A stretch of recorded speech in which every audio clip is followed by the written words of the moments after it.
tell you what. Go on. Cheers.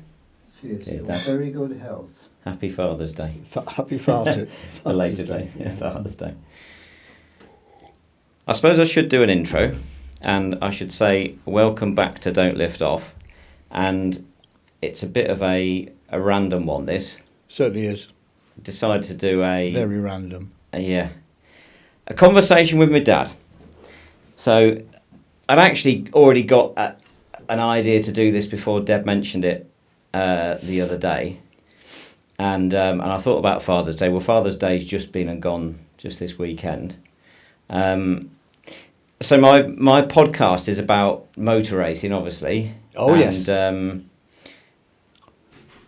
it's a tenuous link to motor racing in a way, but it's like, so you were my sponsor for too long. Yeah. Far too long. Yeah, and it's so. Is a dog set off? Sure. That's because Nick's just gone out for a run. Carry on. And it's just. We'll carry on. Shut the door. No, you're all right. You're all right. Go on.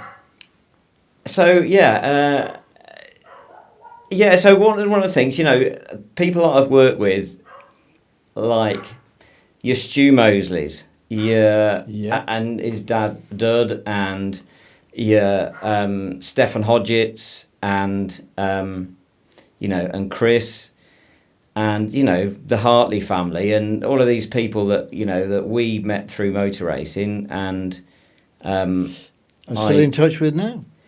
Are still in touch with now. Yeah. And part of one of the things I want to do with this the podcast is talk to lads and dads. Well, I suppose this is not a bad place to start, really,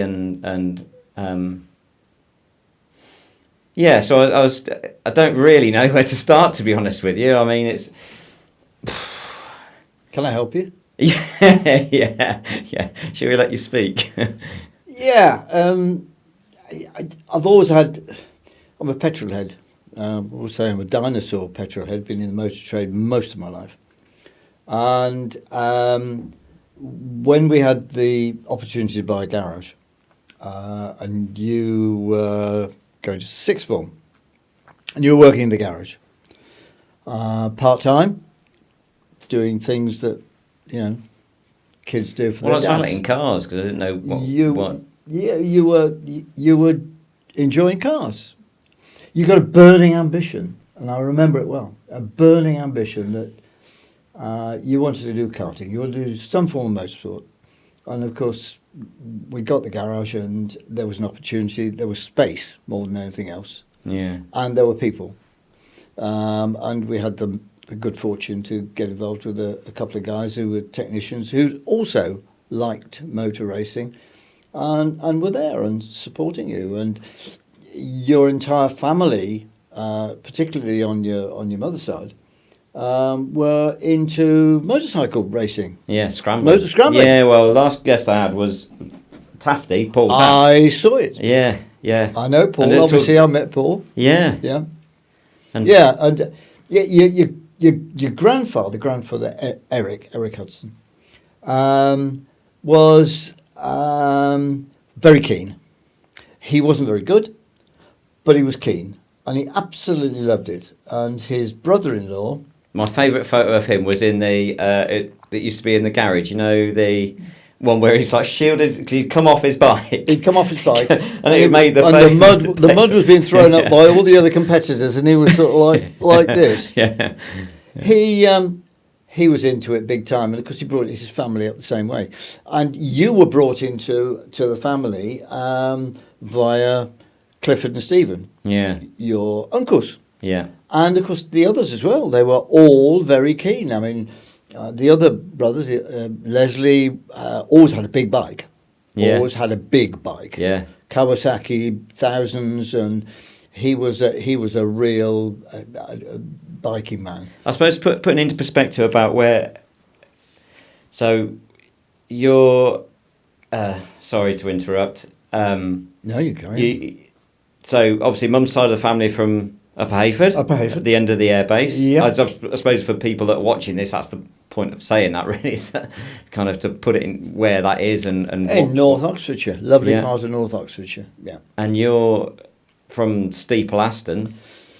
Yeah, the opposite side, the end of the main runway. I went to school from the family. In fact, came originally from the Black Country. Oh, really? Yeah, my granddad Dunn. He was a striker in the Black Country, working at a place called Netherton Chainworks in the Black Country. Right. And he was a striker. And a striker was a guy who was in a team, and when they brought these huge ingots out of the furnace, he would hit in a team and work the iron into a chain. Oh, right. And when I say chain, I mean big chains. Right. What chains for? Oh, this is the... His claim to fame is that his best work ended up at the bottom of the North Atlantic. On the Titanic. On the Titanic, he was one of the team that built the chain on the Titanic. So that was from Birmingham. No. That was in Stourbridge and what they call the Black Country, which is the area beyond Wolverhampton and Stourbridge. And you've heard of the living museums that there are around there, and Ironbridge. Yeah. That was the cradle of the Industrial Revolution. So, if that's where your granddad Dunn was from, so how did you end up in? Because you were born up in County Durham, in Spennymoor in County Durham. That's so random. I know, it's so random. You see, we talked today about migrants coming to work. Yeah. And of course, the Dunn family apparently are illegal immigrants. They come from Ireland. Dunn is a name synonymous with Ireland. Right. So the story is that during the famines in Ireland in the 1800s, people were starving to death, and they had to move and they had to get work. And he ended up with a family in the Black Country in the West Midlands. Right. And work was running low there. His sister, my grandfather's sister, had met a guy and went up to the northeast and said, look, there's work up here in the local coke works and the iron works. Just come up. And he did. Right. And he did. And his bride as well. He hadn't been married very long at that time. And he went to work up there, and he had two sons, one of whom was my dad, and my dad went into the local coach works just down the lane in the town. And he built coaches at Spenny. At Spennymoor, Wow. just literally the next street. Right. And when the war broke out, my father went into the Air Force, and he became an aircraft mechanic. Right. And he worked in RAF Upper Hayford and RAF Bicester. So he was taken down to Hayford. Right. Yeah, he was posted. Right. He did his basic training, and he was a technician. He mended airframes, and because a lot of aircraft crashed and whatever. Yeah. He's an absolutely fascinating story about the things that he did. He used to go on what they call a Queen Mary breakdown thing during war, and pick up the American aircraft that were on Lend-Lease, sent across the Atlantic, that never quite made the airport at Aldergrove in Northern Ireland. They ended up in the bogs. Right. And because they desperately wanted parts for the aircraft, because the aircraft they couldn't fly them. The Germans were shooting down in the early days of the war our antiquated bombers as quick as they could build them, and of course they wanted parts and they couldn't get new parts. So the only thing to do was get the other aircraft and either repair them, but bring them back anyway, and cannibalise them in order to keep the other aircraft. And that's what he did. Yeah. Amongst other things. And So how did he end up at the coach? Because this is kind of back to what you introduced at the start, which was motor trading family petrol through Yeah. veins. How did he end up at what's now? I'm right in saying we've discussed this earlier. It's the Mini, what is now the BMW Mini. Yeah, plant in he Cowley. right, okay.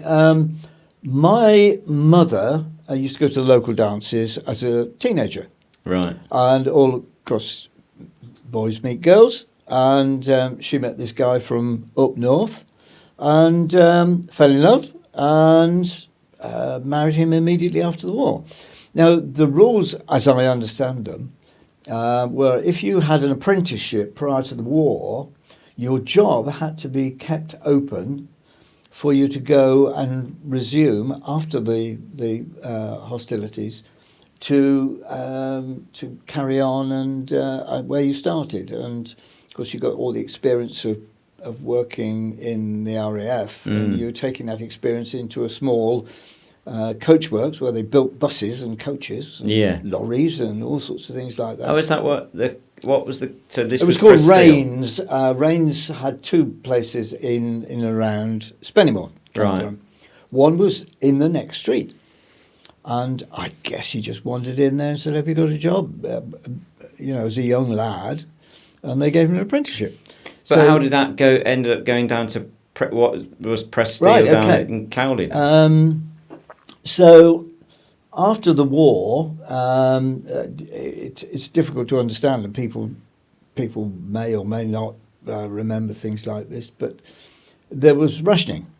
There was no food, and it was put on rationing. You had to have a ration card, and you could have a certain amount of butter and a couple of rashers of bacon, and that's all you got. Yeah. And you went to the local grocer with your ration book, and it was stamped up and whatever. Well, my granddad, who was an officer at RAF Upper Hayford, he was the quartermaster.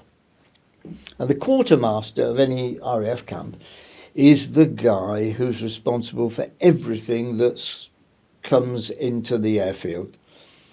So it's everything from rivets to all the food and whatever, feeding all the guys and all this sort of thing. He was quartermaster. And when he sort of retired, because he had a really good career during the end of the war and after the war, but he was so worried about his daughter being up north in this in those days then a prefabricated building. Which it'll be a mining town then. It was a mining town. That's back there. They're all mining towns around that area. It was one of those boom towns. Right. That when they discovered coal, they mined it. It was a very small village. It went from a few hundred in the early 1800s to thousands, and of course coal was required for everything. And there were 2 world wars, and everything all industry was powered by coal. It was an important industry. So anyway, going back to that, that's how Spennymoor became, a thriving town. My dad went back. I came along, and I was born in the front room of a 3-bedroom, semi-detached, rented, damp, former mining house in a not so special part of Spennymoor. I wanted to do a gag along the lines of the slums of Stevenage. No, it's not quite. It's not quite the slums of Spennymoor, but the days you just bring back to things like that. There was a tall boy, which is like a tall chest of drawers. Yeah. And the bottom drawer was adapted by my granddad into a bed for a small baby, and that was my bed. They pulled the drawer out, and that's where I was, and they lived in the front bedroom, and my dad was working every hour that God gave and not making much money, but they eventually got a prefabricated house given to them by the council. My granddad, who didn't drive, because he did drive when he was in Germany, he was stationed in Germany at the end of the war and just after the war. He drove his car, fell asleep and drove his car into a bridge over the Autobahn and nearly killed himself. He never drove from that point onwards. But what he did, he used to go by train, because all RAF personnel had rail warrants. Yeah, They could yeah. go where they wanted. They just got a rail warrant and off they went. Yeah. My granddad felt so worried about his daughter and the new family that were there that he used to fill his Air Force chest, put it on wheels, and get on a train at Hayford Station and go on 3, 4, 5 trains to get up during, the very early 1950s. Mm. And it was full of stuff that... Supplies. Yeah, supplies. Like the old the Hayford Red Cross food parcels. They used to call him the Red Cross parcel. Yeah. And he used to come up there and he said to my dad, look, you're not really going anywhere here. A very good friend of mine has a house that he's been renting. He's a farmer. And he's got nobody in it at the moment. And I've asked him. And he said that he would let you live in there. And I know that the car factories in Oxford are desperate for skilled people. Right. And that's how you ended up So that's living how on the entire family went down there. Dad got a job in the Presteel Motor Company. Yeah, at Cowley. At Cowley, Yeah. as a dinger. Yeah. Which is the skilled man who knocked dents out of the cars that had got slightly damaged in production. So was that while the panel was coming down the line, and he the would line. see? The line was there, and a car that maybe got damaged or wasn't properly prepared or whatever. Yeah. He'd be identified and would identify that car, and while it was going along, he'd be crawling all over it with what they call a spoon and a dolly, and he'd be gently tapping the dent out. Yeah. And so he had an eye for detail back then. Yeah. Very, very. I loved him to bits. He was a lovely man. But that's where the motor side comes. Now, the way I came into the motor trade was just before you do that. Tell me, because I'm quite interested in. There was a story that you told me, which was about when he lost his head once. When someone riled him up or something. When he, do you know which story that you told me about fishing? Was it about fishing? It was about. Are we talking about in the factory or? In the factory. He just got really angry. In the factory, my dad was known as having a short temper, but he never swore. Oh, really? He never swore. Right. No, he wasn't. He used to say that it shows a distinct lack of vocabulary, not by swearing. Yeah. He always used to use fancy words. I've learnt from that. And not. Anyway, the reason I know all of this is that my brother Ian, who was employed as an electrical engineer apprenticeship in Banbury, was suddenly let go because the company decided to sell out. Right. So Dad found him a job on the line to pay his way. Right. And Ian, brother, was living at home, and he tells the story, which I repeat, that he was working away, and all the machinery. It's a very noisy place, motor manufacturing on the production line. Mm. He heard this commotion about 50 yards down the line. It's enormous, and people were throwing things, and. Anyway, the crowd soon built up because, that's what happens, fight. Well, it wasn't a fight. My dad had discovered that there was a car that was going to get shoved through that really wasn't of marketable quality. And he wasn't having any of that because he was a fussy bugger. And he did know more. He used to have a file as well. He got a file and he went straight across the top of the bonnet, the wings, the whole lot with the file. Was this a painted car? A painted car. And the assistant superintendent of production came down in order to sort him out. Well, that was a mistake because Arthur told him his pedigree, told him about quality, told him about the fact that people were struggling to make ends meet, and that this was a major purchase, and gave him both barrels. But in the middle of that, somebody took issue, and he threw something very heavy, which missed somebody, a senior man in the Prestdale Motor Company, which missed him, and he was effing and blinding, and my brother was just stood there totally bewildered because he'd never seen his dad swear. Amazing. And he completely and utterly lost it. Love it. And I think it goes through the generations. Yeah, this sounds like your exit from North Oxford Garage. Oh, no, we don't talk about that. Robert Buckingham, bless his cock socks. And yeah, so my dad was, I suppose, a petrol head. Didn't pass his test until I was about 10 or 11. Yeah. And used to sit us kids in an Austin A35. And we used to set off with picnics and all sorts of things. In the, must have been early 60s, I suppose, late 50s, early 60s, when he passed his test. Right.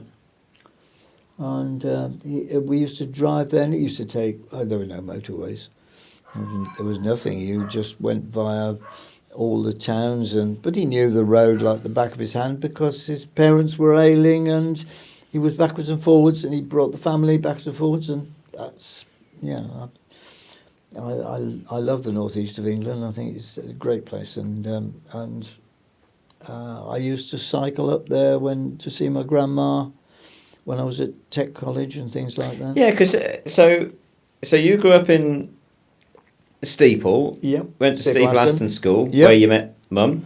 Where I met this lovely lady with little yellow shorts, age 13, when I was at Tech College, leaning on my bike, gazing over the wall at them playing netball badly. It's funny, I bet, because obviously Mum's, she's got Alzheimer's. I've mentioned that before, but she's not terribly well. She probably will remember playing netball. She will remember that as if it were yesterday. Yeah, which is nice. But no, I was at Steeple Aston School, and I went to North Oxford Technical College in Banbury, which is now, I think, Cherwell College. It's still there. And then I went on to what is... You were on the same tech bus as... Yeah, yeah, a famous drummer. We went on tech bus. You had a specific bus that picked you up to the tech college, and we had to cycle up to the main road. And we won't mention him, bless him. He's a very, very famous rock drummer. What's his name? I can't actually remember his name. His name's Ian Pace. Right. So he was the drummer from... Ian Pace is the drummer of Deep Purple. So he's an Oxfordshire boy then, is he? Bicester boy. Oh, okay. Bicester boy, yeah. Right. Yeah. We were... I think they're still playing Deep Purple, aren't they? Oh, yeah. Because actually I had a guest Ian on Pace, if anybody out there is there, and if this ever goes out to anybody, Ian Pace was probably one of the top rock drummers in the world. I mean, he's getting my age now, so he's not quite as quick as he used to be, but he's accompanied McCartney on world tours. He's done all sorts of things as Ian, and I followed his career, obviously, because we were just little country bumpkins on a tech bus.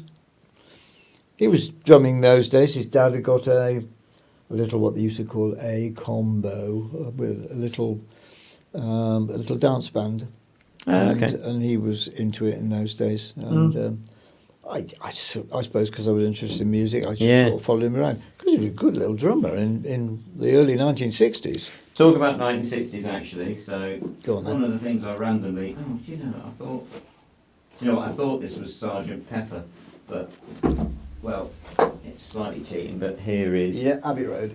Your copy. Let's see if I can actually show it from... That's my original copy. Is that a mono one or is that a stereo one? I can't remember. God, was there a different version then? Was that when it all started to go stereo? Yeah. There was stereo versions and mono versions of all these things. I don't really know actually. Your original copy of Abbey Road. It certainly is. And you've got an original copy of the White Sergeant Album. Pepper. Oh yeah, White And Album. the I've White got Album that. and Sergeant I've Pepper. managed to inherit all of those. That's nice, And the isn't it? posters, you've got them all. So the posters in the sleeve as well, are they? Yeah. I'm trying to actually work out whether this is actually... Yeah, it is stereo. It is stereo, yeah. Yeah. They used to mark them stereo because some of them were monos. Right. 69. No. So you were both... So I've got a picture of Mum wearing a Beatles T-shirt in a on a beach somewhere. Like absolutely. That was the be-all and end-all that was in our house from what I remember. Well, music was... I mean, my interest in music was always there because my dad loved music and my mum they go back to the Glenn Miller days and swing. And my dad actually liked a lot of classics. He was really keen on the Ride of the Valkyries and Fingal's Cave and all the beautiful classics of those times. He was also really keen on John Philip Sousa. He was the American songwriter and band leader who wrote some brilliant marches. He was a marching man. And that's where the musical thing came from. Still mad on music. Yeah, Mum's big on music. It's funny when I go out with her now, obviously I'd take her around and it's that I always play a bit of music and I usually play No Parlay by Paul Young and Donovan, and yes, that's your mum and I sort of met when she was 13. Well, nothing happens when you're 13 apart from you just mess about, and she had her circle of friends, and she was into the Beatles and she was into Donovan, and she was into the Hollies and various other bands at the time. And we sort of saw each other on occasions, and we weren't, when we went, we used to play records, which you did. You got your Dan set record player. Yeah, I've got her whole singles collection. Yeah, Do you know what? I've not really been through it. I really ought to go through it and have a look at some of them. Yeah. But we'd play records. You sit there and play records because that was the only entertainment there was, really. And I referred earlier to your mum coming from a motorcycling family. Yeah. And they really were. There were two smaller brothers that she looked after. Yeah. Clifford and Stephen. Bless Clifford, he's no longer with us. And hey, think about him all the time. And Uncle Stephen. Yeah. And they were all mad on cars and motorbikes more so, wasn't it? Motorbikes. Yeah, two-strokes, scramble bikes. Motorbikes, scrambles, ATC, three-wheeler things, and used to terrify your mother.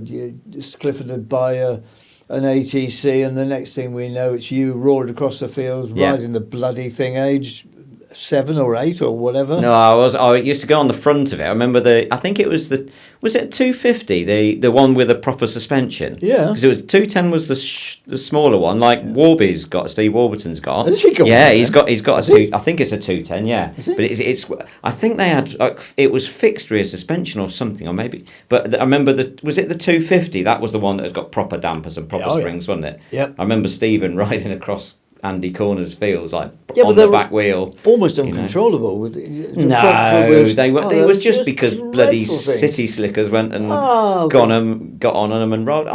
We literally. I mean, yeah, you could run them on two wheels, but quad bikes were far better tool. No, I still love a trike personally. But. Yeah, well there you go. So yeah, you came from that background.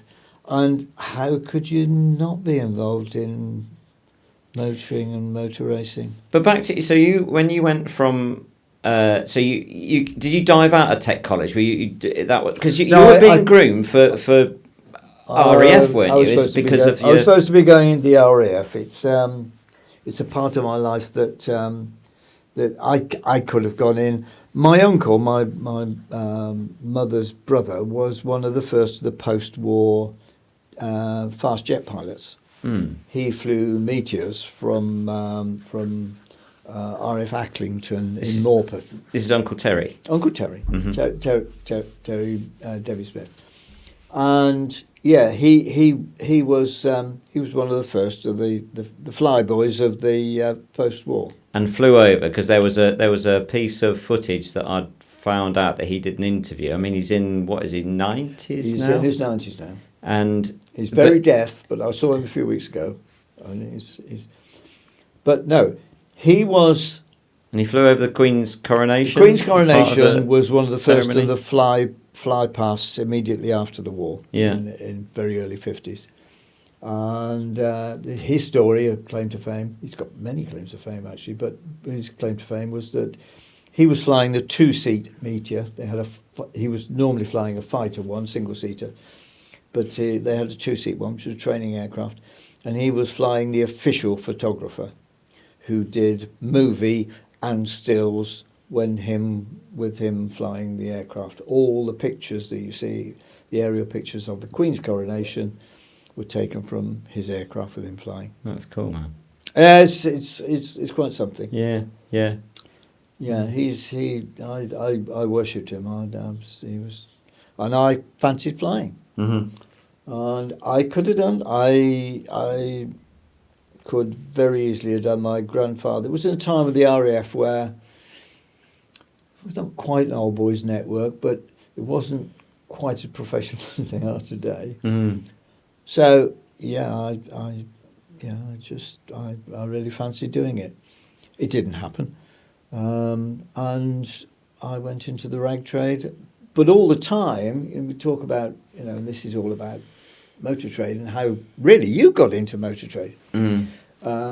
Because I see your podcasts and then you're interviewing people, and people that I remember, and I think, my God, my son's interviewing these guys, and these guys are the top drivers of the 50s and 60s and 70s. They're still alive. Yeah, it's and been that's quite a something, privilege, actually. believe me, Yeah, especially like people like Richard Atwood and... Oh, God, No. yeah. And Paul Taft, I mean, for goodness sake, he's driven everything on the planet almost. Yeah. And I forgot to talk to him about, actually. That's what I need to get him on. He was a test driver for the original McLaren F1. yeah, And so he's got some good stories about Yeah. that. I need to get him back on again. And of course, Ian Flux. Yeah. I mean, the legend that is Fluxy. Yeah. And I just, it was at that sort of time that I was interested. At the age of 11, my dad, who was knocking out dents, the Americans' policy of the American GIs at the time was they'd send these young lads who were doing their national service conscription, and they would bring their dad's old car with them, late 50s Chevys and the like, Mm-hmm. and inevitably, because they were very wide and the British roads were very narrow, they had scrapes and accidents, and they'd got no money, and they discovered that this bloke from Steeple Aston was good at knocking out dents. Right. We always had an American car in our drive. So that was when he started Always. doing his own thing. Yeah, he was doing that on the side, as it were, from working. And occasionally something that was British and had an accident was available, there it was. Mm. And the very first one that I looked at was an Austin A35 van. It was my very first vehicle. Oh, it was yours. Oh, right. I wasn't sure. I think that's what Tafty said that he's used to. I think his dad had or something like that. I'm sure it's an Austin A35. Yeah, well, there you go. See. Yeah, so that was that you ended up Proper inheriting stuff. that. Cornering on the door handles. It was, and of course every car that I had been damaged or abused or whatever, and my dad would step in and, come on boy, let's go and have a look at this, let's go and see if we can sort it out, give 50 quid for it or something like that. Yeah. Next thing, me, Jack, the lads driving it around. And So, but you started working at Road Night Menswear, Parsons Street. Yep. as a part-time job when I was at Tech College. Where was that at Parsons Street then? Number 53, right next to the Banbury Guardian offices in the middle of the street. Is there anything that's still there now? Yes, that was... AKA is at the bottom, the guy who's got the bar come. How about like the auctioneer the reindeer, or anything? the auctioneer, Yeah, first, yeah. Further up. So midway between the marketplace and the reindeer Right, location. And, if you're driving up Parsons Street, on the left or right? it's on the right. On the right. It's now. See, in my it's mind, now it's on the left. It's now on the. Yeah, anyway, we don't talk too much about that. It's now a ladies. It's a wedding shop. Ah, okay. That's what it right, is now. I'll know where it is next time. And then Ralph and Tony, that used to be the hairdressers, were right next door. Right. And it was modern menswear. And look, what's not to like about Levi jeans and Ben Sherman shirts and JTEX stuff? And Talking about jeans and denim stuff, didn't you supply Mott the Hooper with their dress shirts? That was from Bletchley branch. I managed to get. I started working there, and I was eventually made shop manager after a series of managers that were a little less than honest.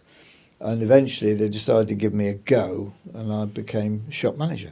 They opened another shop in Banbury, so we sort of shared the shops. And then they wanted somebody to go around and keep an eye on the branches because they got more pilfering than they were selling at some stage or other, because that's the way it was, young kids in there. And eventually I was going to sort out Bletchley branch in the Queensway. And Bletchley Youth Club was on the university group circuit. In those days, emerging groups, unsigned acts, and some of them were signed, used to go around the schools, the universities, the youth clubs, learning their trade. So did the Beatles at one stage. They didn't quite go to Hamburg, but essentially that's what they did to start with. They went and the bands would go there. And I was in there one day because we had our own tailoring place. And it was in the days of big dog-eared satin shirts and the like. So this is well into the 70s then? Oh, yeah, big flares and all the rest of it. And, I was in Bletchley one day, and this raggle-taggle lot came stumbling in and was looking at stuff, and they were playing there that night. And we got nothing to wear. We got no money, apart from a certain interest of Mr. Bowie. And Mr. Bowie had sort of taken them under his wing. And we didn't know much about that at that time. We know who David Bowie was. And the money suddenly turned up, and they all ended up with all their double denim stage gear. Full there double was denim. satin and bags and things like that. Okay, yeah. Oh yeah. And I'm just trying to think. Verdon Allen was I think the organist in Mott the Hoople. Right. Very Welsh. Terry Allen. He was a nice bloke. And I think he was, I have memory. We'd be talking 69, 70. Yeah. And a few weeks afterwards, All the Young Dudes was number one. Yeah. And which was a Bowie written song. Which was a Bowie written song. Yeah. And, well, he was still looking after them, I think. Yeah. I don't know whether officially or not. I suspect they were hanging on to his coattails because he'd gone somewhere, and perhaps they could hang on as well. Yeah. But yeah, I always supplied all sorts of people. Too many to mention, really. It was what they call modern menswear or boutiques. Right. And of course it was very sexy in those days because Carnaby Street was at its height in London. And everybody in the swinging 60s wanted the mod gear. Yeah, yeah. And it was the place to be. Yeah. I mean, I spent almost most of my salary on clothing. Yeah. And second-hand scooters and things Yeah, like that. yeah, and bought and sold them, and Oh yeah, never really rode them. Right. Somebody come in running out of money and Just wheeling wanting and 20 dealing. quid for a Lambretta Li 125 or something or other, and if I hadn't got it, my dad might have it. Yeah. Bought it, cleaned it all weekend, flogged it to somebody on the Monday morning, and Yeah. God, I wish I'd still got some of those. Yeah, I bet. Yeah. Oh yeah, I could wax lyrical about Lambrettas. Yeah. But they were always broke down. They were unreliable. Used to sit on the back of them and go to Stratford on a Sunday afternoon, and all the rockers were one side of the park, and we were all the moddy boys the other side of the park. And So you were a mod. You weren't a rocker. yeah, then? afraid so. Yeah. Right. Yeah, afraid so. Yeah. We are the mods. We are the mods. Yeah, I used to wear tonic three ply mohairs suits, and Nice. yeah. I should dig out some of the photos. That'd be Oh good. yes, they're all yeah. But You- anyway, that's by the way. But you stayed in the rag trade. Well, it wouldn't be the rag trade, in the more formal suit trade, doing the Michael Barry menswear. So that Yeah, was we kind of next. met a sadly no longer with us. A very nice guy who had more flash than cash, it turned out, but nevertheless we formed a company. He said, if you ever see a business opportunity, let me know. So I did, and we started up a Michael Barry Garments. I was obviously the Barry, and he was Michael. His name was Michael Caplis, and yeah, he taught me more than I dare admit about business and everything else, and how to manoeuvre banks into different positions, and got me into trouble. But there you go. After 2 years, we were really forced. We'd run out of money, and we couldn't borrow any more money, and it was a great business idea, and I sold it to an outfitters in the town who had more business acumen than we had, and John Allen, bless his cotton socks, sold it for many millions of pounds in the last 10 years or so. Did it change name then at some point? It did. They inherited a huge order bank that we couldn't produce because we got no money to buy the product. Right. So they ended up, they set out with a workshop, loads of industrial sewing machines. We were manufacturing jackets and things, mostly for coaches and coach companies, blazers, ties, embroidery. Mm-hmm. And it turned out that John and his business partner were very, very, very successful. Good luck to them. Yeah. But I'm quite proud that we founded the company and sorted it out. Yeah, nice. And of course, I now met my now wife as when she joined us at 17 to answer the phones. Right. But that, of course, is a totally different story, which can't be told. Yeah. Fair enough. We'll save that. We'll save that for a Christmas special show. Yeah, probably not. Maybe. Amazing. But no, I then, that was my first chance of success, and I was driving around and people will remember that if this ever goes out to anybody, in a 2.5 litre, it was a contract hire car, a 2.5 litre Mark 1 Granada Sport GXL with Rostyle wheels, sun-dim glass, vinyl roof, Vinyl roof. one, diamond white with black vinyl. Was diamond white a colour even back in the what would have been in the 70s? It was a Ford Because colour. my Fiesta was diamond white, wasn't it? Yeah. I Well, bet there they've you go. still got. Yeah, Ford they were still diamond. using it. Got a lot of paint, I expect, to give up. Yeah. 2.5 litre Granada manual, Jack the Lad car, Yeah. a bit of a Jack Regan car, Yeah. and I was out of work. I'd got this car. I'd got one small child, your brother, and it was 1972. You were 2 years off, and yeah, my dad said, go and talk to this man because he works at a company called Motor World in Oxford, Mm. and they want a salesman, and you can sell. Mm. You might not be managing director, but you can sell. Mm-hmm. So that's where I started. Ah, so it's Motor World where you started. I started in the Motor World Group. I didn't actually start with Motor World. I Right. went down to Luxy Cars. It was the Luxy Cars Group. Yeah. And I went in 1973. My first demonstrator was a Renault 5. They launched the Renault 5 the year before.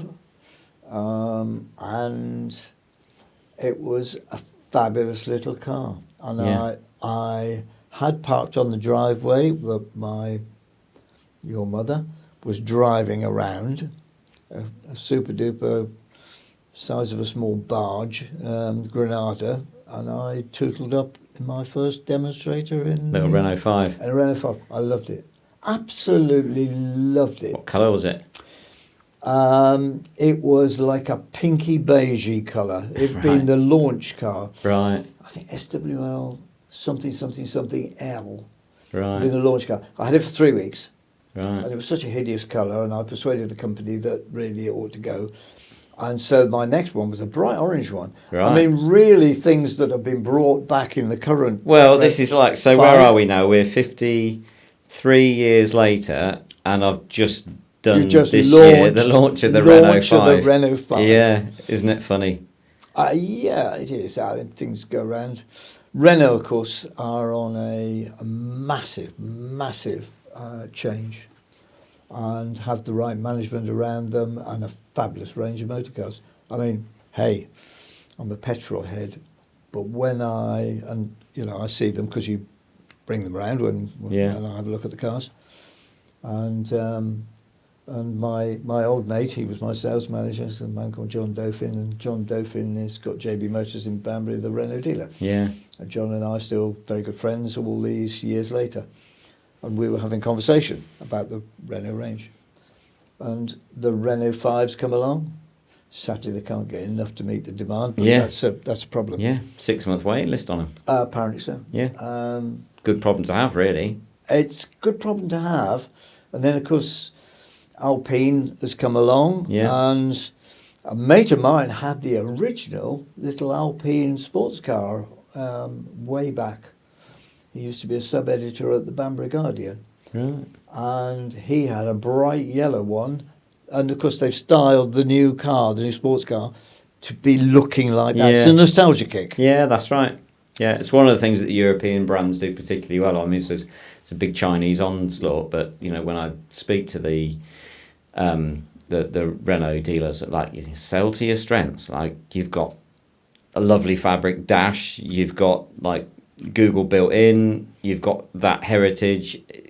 Sell to your strengths. Yeah, I mean, the range is impressive. The difficult thing, being a dinosaur in the motor trade, is that in my day, and I worked for the BMW dealer, which I know that we'll talk about.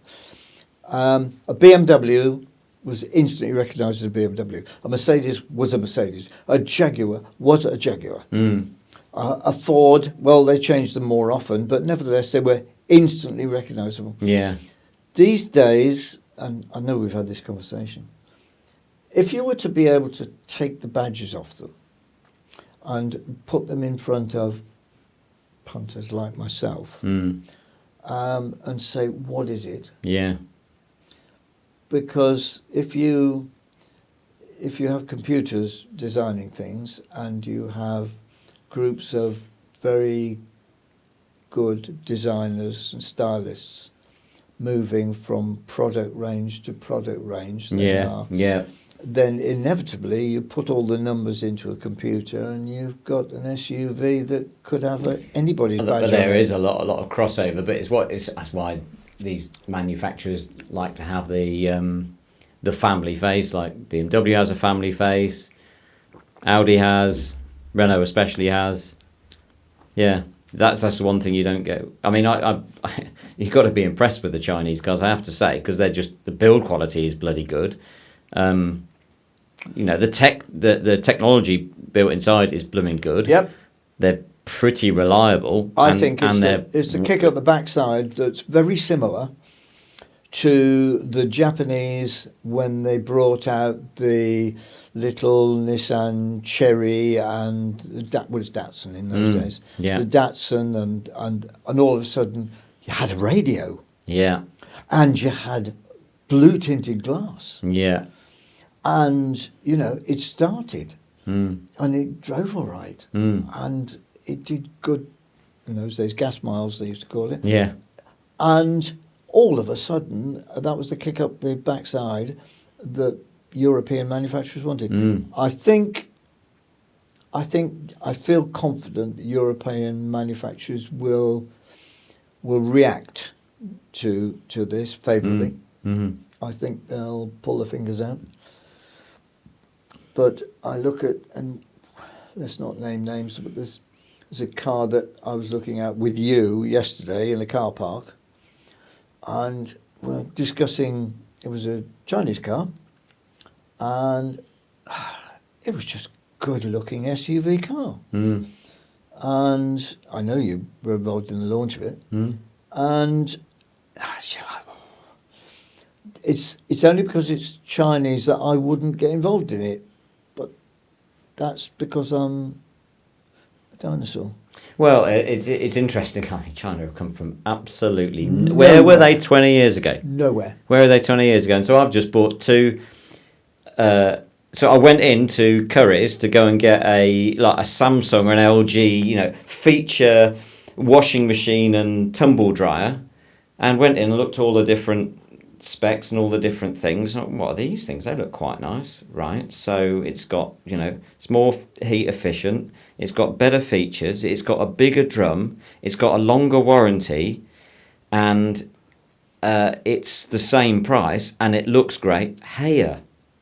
I've never heard of Haier, but I walked out with two Haier washing machine and tumble dryer. You're looking at a guy, and you know this. Absolutely brilliant. I bought a Hisense because for the same reasons. Yeah.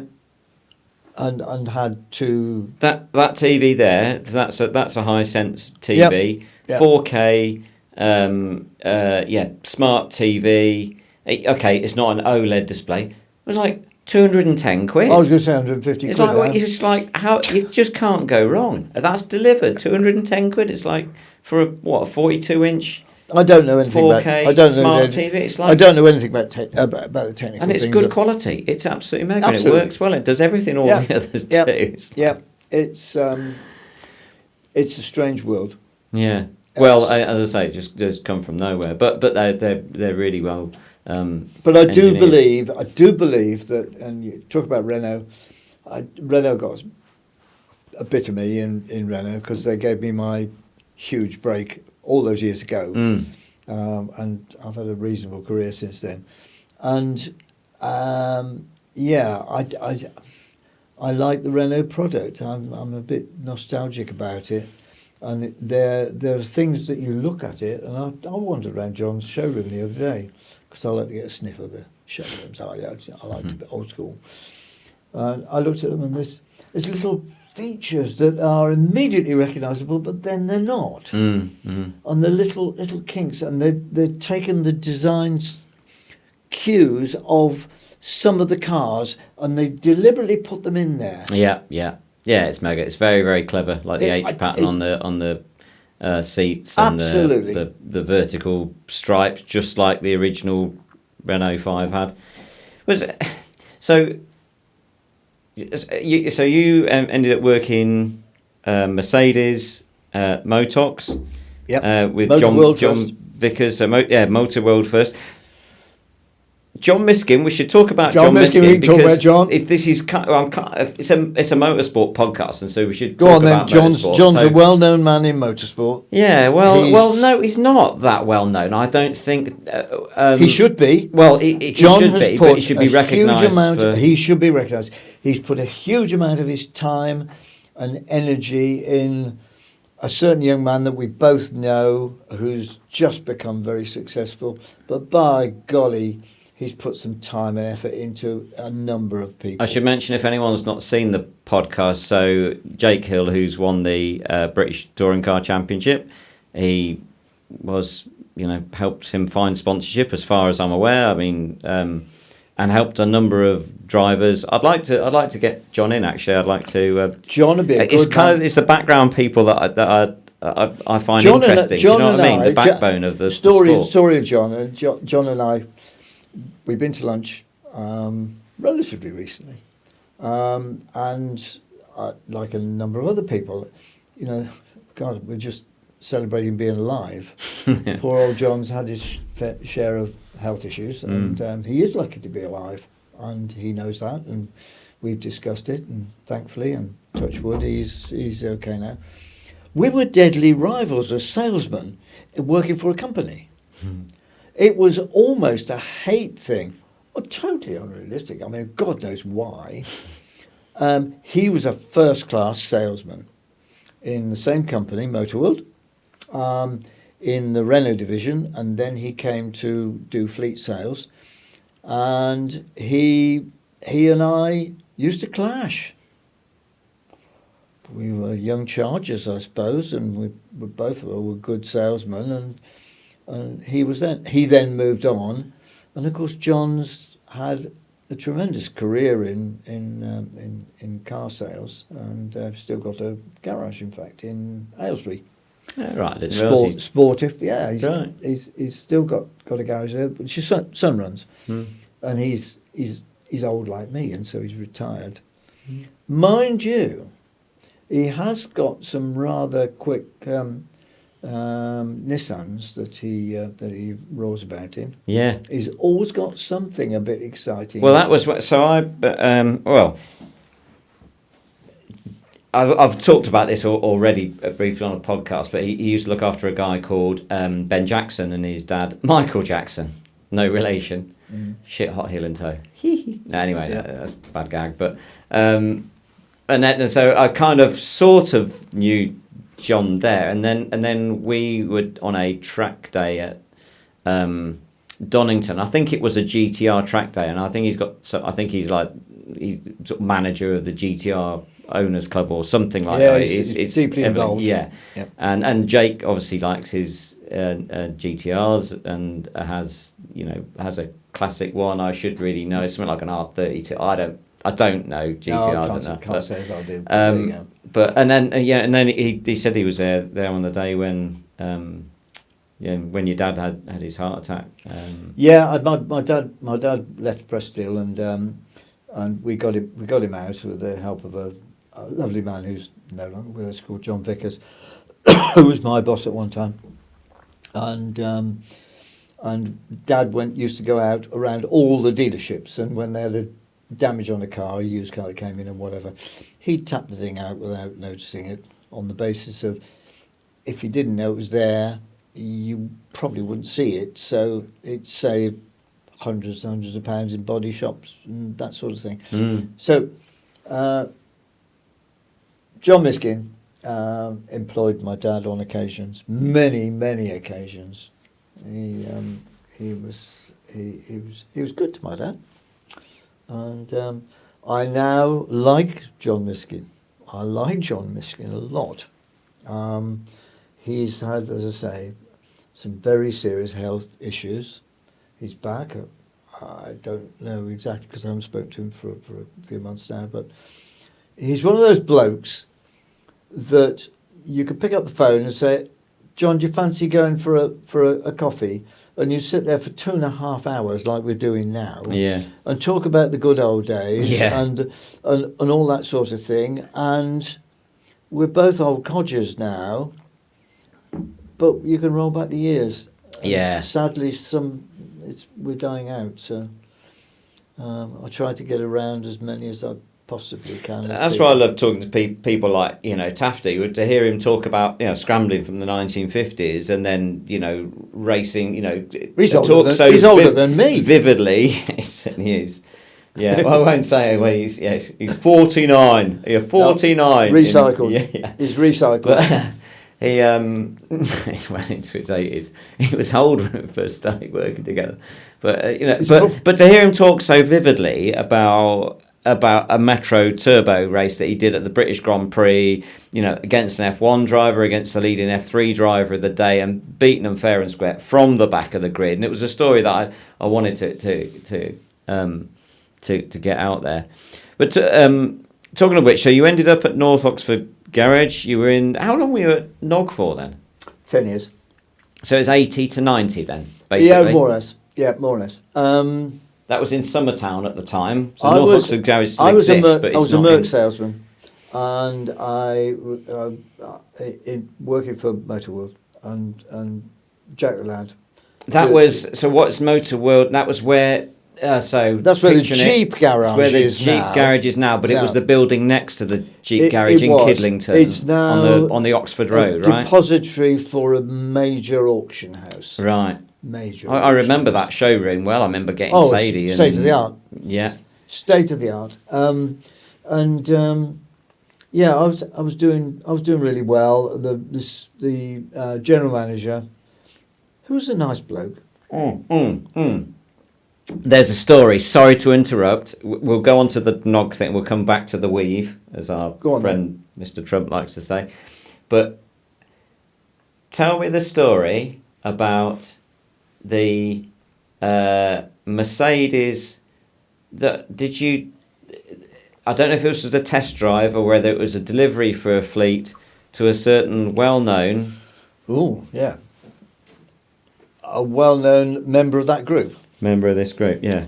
Right, okay, here you go. You might not believe it. I swear to you it's true.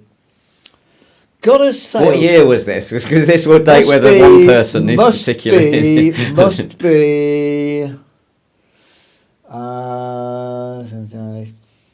80 or 81. It must have been earlier than that. No, it might be 78, might be 78, 79. Because if you went to Noggin 80... 79, yeah, 70, yeah. 70, no, 81, I was at Nog. Yeah, okay, so this has been sort of late 70s, maybe. Yeah, maybe late 70s. Anyway, right. I got a call, I took a sales call from a very nice lady who said she wanted a stretch limo Mercedes-Benz, and I was the Merc salesman. And I said, yes, okay. She said, can we see it? I said, well, we don't keep one. We don't have one in stock. But in those days, Mercedes-Benz had a stock of demonstrator vehicles at Brentford. They had a multi-storey car park just off the elevated section of Brentford, off the M4. And we could call on any of these cars. There's a couple of interesting tales about cars from Brentford, and they would bring them up, and they'd either accompany you on a test drive, or you could sit them down for a cup of coffee and take it away. And the drivers used to come with you, as it were. So we made an appointment for these people, and they said it's we'll give you the address. It's Mentmoor Towers. It's near Wing, out towards Aylesbury, out of Buckingham towards Aylesbury. Oh yeah, I'll find it. Mentmoor Towers. Right. Mentmoor. And yeah, okay, fine. No thought about it. Bear in mind that I am a major Beatles fan, and I didn't know where and who owned Mentmoor Towers. I hadn't got the first idea. So me and the driver from Mercedes-Benz went out on a mission to show this business that we thought a stretch W123 limo to the company. And we drove into this seen better days stately home, and we go down the driveway, and there ahead of us is a Gothic late Gothic revival stately home that has seen better days. All the statue plinths were outside, nothing was on it. It had obviously been sold. Right. So anyway, the driver said, well, I'll wait in the car while you just go and see the people. So I got my briefcase out and I walked up to the front door and I rattled the Briefcase. Who takes a briefcase, Dad? Briefcase. Briefcase. Briefcase. Yes. Got my briefcase. and I got up to the front door, big double doors, a huge pair of double doors. The reason I know all of this is that he's still there. Yeah, I remember you saying, yeah, you He's went still. to I took my. discover it. Yeah. I took my wife to show. She didn't believe me because Yeah. she thought it was a nonsense story. Because I do tend to not exaggerate, but anyway. You're not a used car salesman, by No, I any might chance, be. are you? And anyway, eventually I knock on this door and nobody answers it. So I thought, well, I'm not coming all the way here not to show them. And so I opened the door. And the smell of weed was like totally obvious. I mean, there was like a haze in the place. It was a huge entrance. The trolley dolly has arrived. Oh, lovely. Oh, thank you. Thank you, Nicola. Thank you. Would you like to introduce yourself? Yes. No, I didn't think so, no. Probably not. Thank you. Thank you. And there was nobody there. However, I could hear music. And it's one of those staircases where you go up from the left-hand side and it curves right round and there's a big balcony on the top. So up I went. Well, I'm Jack the Lad in those days, I'm a Merc salesman. I can go anywhere, do anything. And I went up there and I started knocking on doors and I headed towards the music. Just before I got to the music, a lady came out of a side door, said, "Oh, who are you?" So I said, "I'm Barry Dunn, I'm salesman for the Mercedes." "Oh, yes, I'm expecting you." "Yes, let's go and have a look." So I thought to myself, I'd rather look in where that music's coming from, but let's go and have a look. And she went down. She said, do they do them in different colours? And, "Oh, yes, you can. What do you like? What's the ordering time?" "Well, it's about 4 months at the moment because they have to be specially made. They're long wheelbase and they're manufactured. There might be one somewhere or other that would suit." "Oh, lovely, right, okay, fine." She said, "Absolutely fine. Now, how much are they?" So I'd got a price list because they weren't on the normal price list. And I got a price list and she said, "Oh, yes, that seems to be about what was expected." So, "Oh, you better come in," she said, "and I'll talk to someone." So up we went upstairs again and this lady disappeared and I wandered up to where the music was coming from. And I swear to you, this is absolutely true. I opened up this huge room. There were people that I immediately recognised. There was a very Indian guy on a sitar. The sitar was bigger than him and cross-legged on the floor, Ravi Shankar. And Harrison was there. George Harrison. George Harrison, yeah. Not Harrison Ford. Not Harrison Ford. And not my son. Oh, no. And a guy that I recognised, another guy that I recognised was Clapton, and various other people that I didn't recognise, but I've since been told about these top class musicians, and there was a jamming session. Did you? I thought you said that Lennon was there. Or was that? Lennon came afterwards. Right. Lennon came as we were going. Right. But they were all there. Andy Fairweatherlow was there. Right. Ex of Amen Corner. Ex Andy Fairweatherlow, who doesn't look like he used to look, was at the Concert for George. Ah, yeah. At the Albert Hall that we went to. Right. And he's a first-class guitarist. I mean, really ace guitarist. But not known for it in those days. Talking of which, that's another quite good one. It's a bit of another bit of a name drop. But Oh, it's The Merc that you supplied to... a very tall man who plays cricket for charity. Oh, no, that wasn't the one I was thinking Oh, no, of. I was Who was thinking that? that. Oh, stories. Great stories. And they're all true, and people don't believe you, and they think it's got a load of rubbish. Just pull that mic around a little bit, because it's gone a bit... That's it, just round this way a little bit. Yeah, sorry. Yeah, go on. Right. Same dealership. Get a call from a lady who introduces herself as the PA for a local businessman. Her name's Eileen Heining. Now, I always remember her name, and she was charming.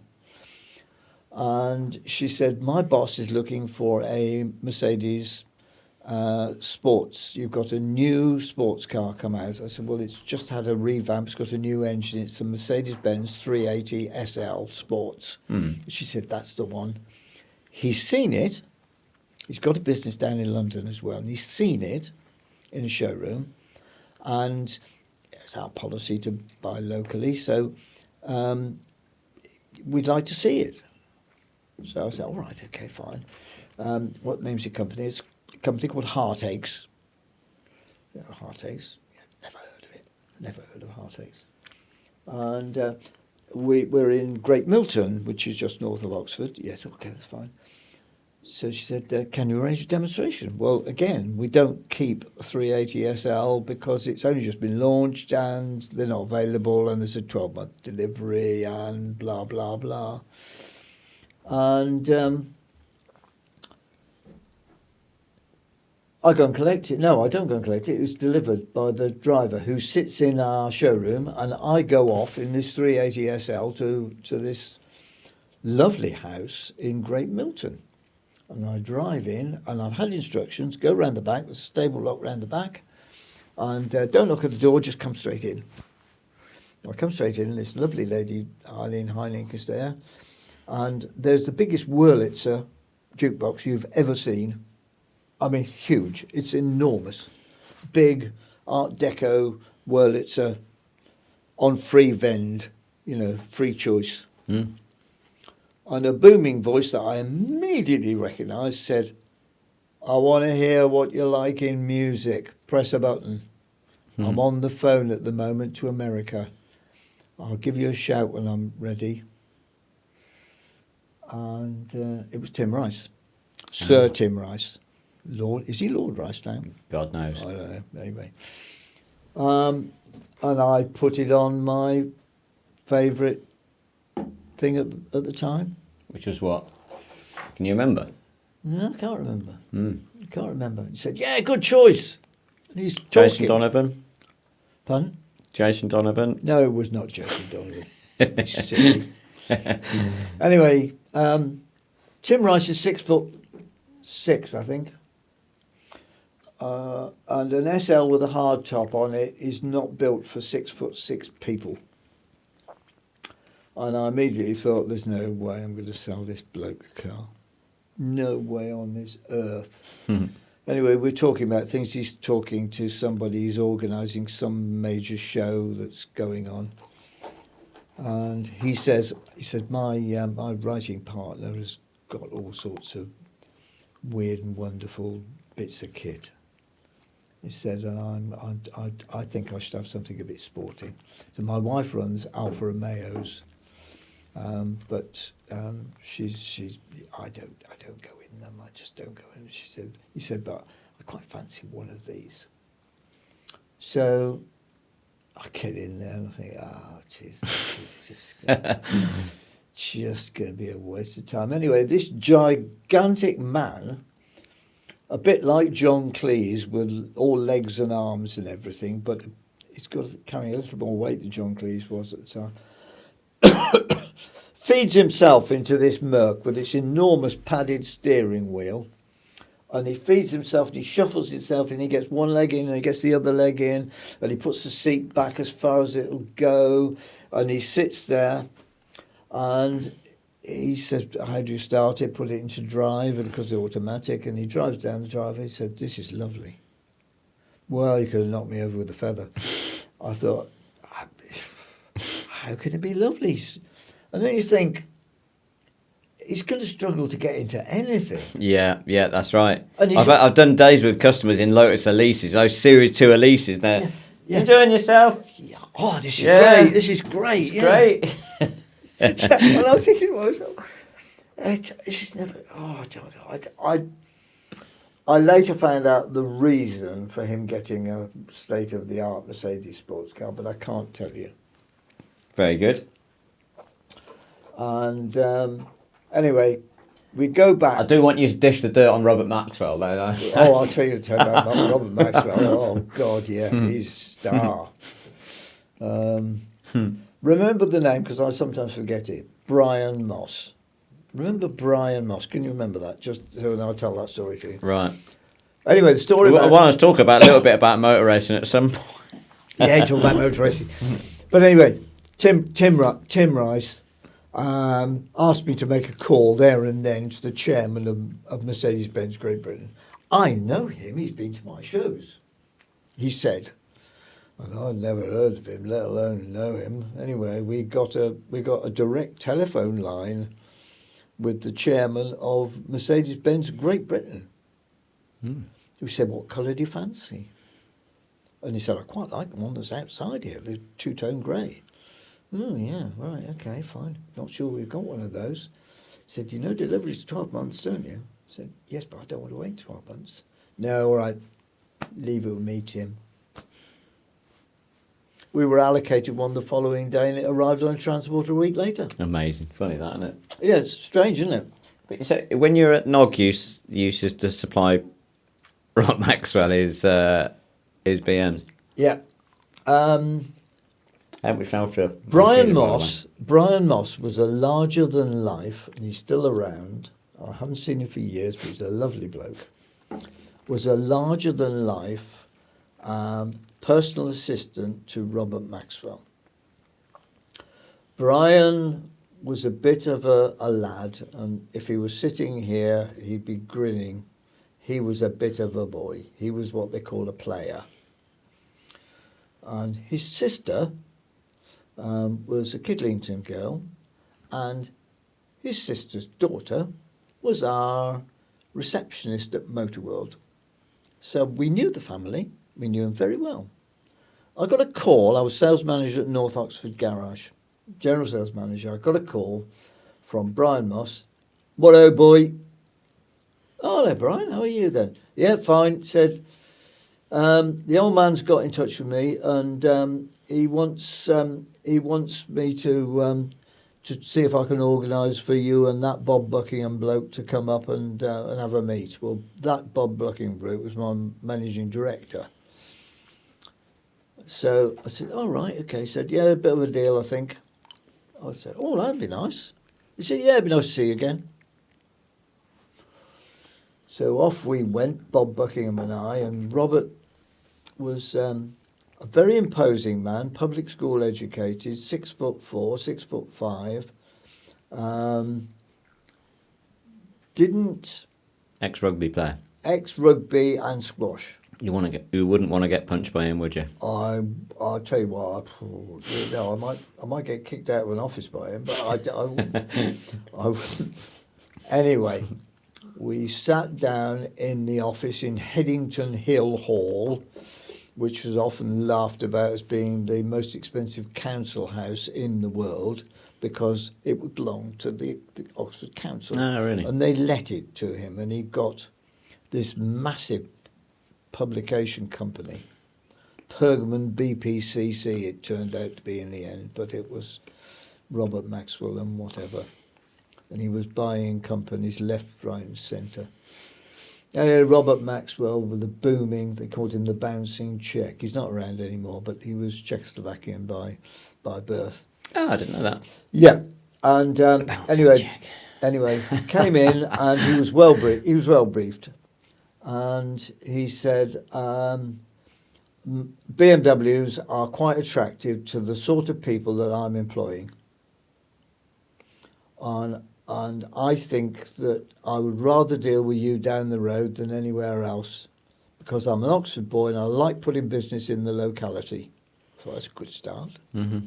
He then tried to screw us on for discounts and all sorts of bloody things, but that's by the way. It's a businessman, you're likely to do. Oh, yes. Anyway, we came away to consider what he thought was an offer, and Bob Buckingham said, I'm not dealing with him.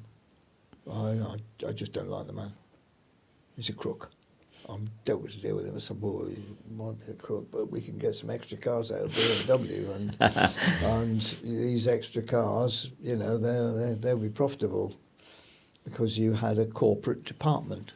The corporate department, if you sold a certain number of cars within your postcode area, you could get extra to allocation cars. And there were the days when BMW were the car to have. Have your coffee, by the way. Were the car to have. You had to have a BMW if you're anybody. You haven't drunk your bloody beer first. No. So anyway, cut a long story short, we did a deal and Pergamon bought X number of cars a year off us. Now their MO that Brian was involved in was they'd identify a publishing company that they wanted to buy.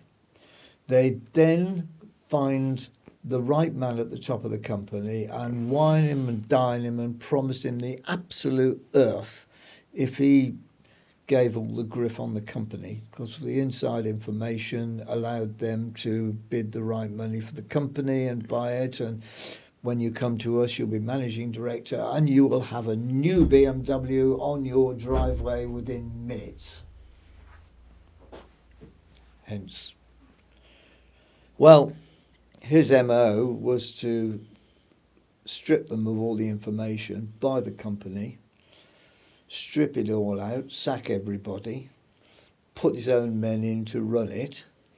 And the guy, the poor soul who had the new BMW, sometimes it was a new one, sometimes it was a new one that had been given to somebody else as a new one 6 months previously that we'd had back and cleaned to bits and stored and polished and has put a cherished number on it and dumped it on the forecourt until the next one. And we did extremely well out of it. Robert was notorious. He owned the football club that I support. Yeah. I shouldn't say, yeah. He Oxford United supporter. He owned the football club. Yeah. And because I was working every hour that God gives at North Oxford, I rarely the only time I saw the man was when I went up there. But he ruled the company with an iron fist. He had two sons in the business. His wife was a French lady and she was charming, absolutely marvellous. Yeah, right. She was a really nice lady. But Robert Maxwell either had an incredible memory or he was extremely well briefed. Right. And we never found out what. Because every time we went there, oh, hello, Barry. Big, used to come and shake you by the hand. And hello, Barry. Nice to see you again. Nice to see we're still doing business and all this sort of stuff. One of the sons. Oh, the one thing about Robert Maxwell is anything above under £100, he had nothing to do with purchasing the company. Anything over £100 had to cross his desk, and he had to sign it off. There was a guy called Bob Berry who was his transport manager and Brian Moss who was the operations director. He was the hatchet man. He used to sack people and he would sack them and ring me up and tell me to prepare this or prepare that, and you want to store this for a while, you know, will it cost us anything and all that sort of stuff. He was that sort of bloke.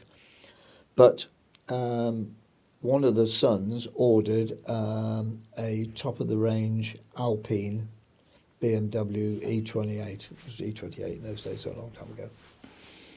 And I had an order off the company, and it was signed by Robert Maxwell, we thought. And it was a bit like some of the checks that you used to write out for me. Amazing. Amazing. You still do it now. Yes, probably do. And an extra set of tyres for a 100C. Yes. A new set of Maxis. Oh, Shen. Anyway, it happened, folks. And Avon. Dear Mr. Avon. dear Mr. Please Avon, buy me. can you let me have some tyres, please? And the order came through. We ordered the vehicle. It arrived, and the deal was, because Robert Buckingham didn't trust Robert Maxwell as far as he could throw him, we had to have a cheque for a car or payment for a car when we delivered it. We were not to deliver a car. I always had to deliver them myself. Yeah. I drove up in this thing and I thought it was absolutely lovely. It was a 3.5 litre turbocharged, this, that and the other. I thought, this is a lot of money in those days. But we got an order. It was signed by Robert Maxwell. I drove outside and Robert Maxwell's brown metallic Shadow 2 was sat there with his number on it. And there's a new building at the top, just at the top of the development. And I pulled up and I just got out when the top window opened up and a very large Czech gentleman leaned out and shouted, "Hello, Mary! That's a fucking nice car. Whose is that?" And I said, "Well, I brought it up for," and I won't say the name of one of the sons because they're both alive. "I brought it up for so-and-so and so-and-so." "What? I don't know anything about this." "I've got a copy of the order here, sir. You better come up. Leave the car there." So I go upstairs and go in. "Better show me this," he said. Showed him the order. "That's not my signature." Oh, shoot. Yeah, dear. Really. Amazing. And the son, who was managing director of the group, he was the chairman, managing director, was hauled into the office. And in front of me and every member of staff was given the biggest rollicking that you can possibly imagine, with Amazing. every expletive known to man. Amazing. He gave him everything. And he was so embarrassed. Anyway, Robert Maxwell wrote a cheque that didn't bounce. Paid for it, take it back, put it in the compound, await instructions. "Is that all right?" "Yes, that's perfectly all right, sir." I said, "But I won't leave it in the showroom. I'll put it in the showroom." "No, I don't need a showroom, thank you. Put a cover on it or put it in your workshop or whatever, but no. Put it away, thank you." How long do you think it was before they allowed him to have it? I don't know. About 4 months. Yeah. And he had to grovel and apologise and come up with some dramatic sales figures and all sorts of things. Yeah. And he had a daughter. Yeah. Has a daughter who languishes in some prison in America now. Yeah. And she bought off my old company, a man called Jimmy Green, who was my old colleague, who was the remember sales Jimmy manager. Green, yeah. A Golf Clipper Cabriolet, Series 1, the last run-out Clipper Cabriolets. And she bought one of these things, and I got the call from Brian Moss one day. The old man's fallen out with Ghislaine. Jimmy Green hasn't got any space to put the Clipper. "Can you come and collect it, mate? You won't regret it. I'll make sure you're seen all right." And we collected Ghislaine's Clipper. And it was in a filthy state, but it was only about 3 months old. It was absolutely full of her personal things. I mean, very personal things. And we put it in our compound on instruction, the lock compound. No one knew where it had gone.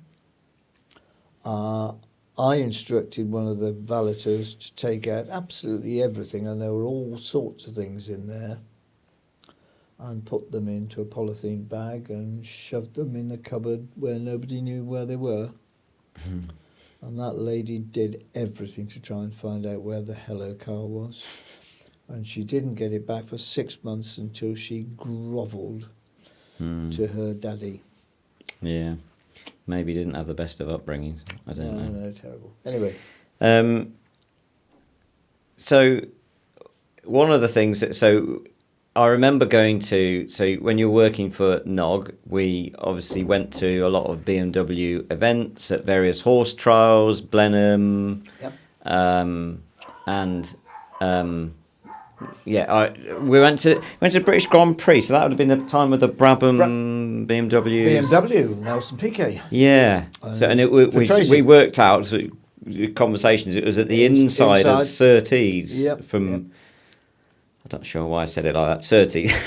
Surtees, yeah. The inside of this on the GP circuit. But I just remember, so I'd have been quite young. I reckon I'd have been 8 or 9, something like that. Just remember the cars flashing by, and that's my main recollection of that. British Grand Prix at Brand. It'd be like 83, 85, something like that. I reckon I'd have been 9, 10, 11, something like that. When did the turbo cars come along? The turbo era was just a little bit later, wasn't it? I'd need to, sort of 86, 87, I think.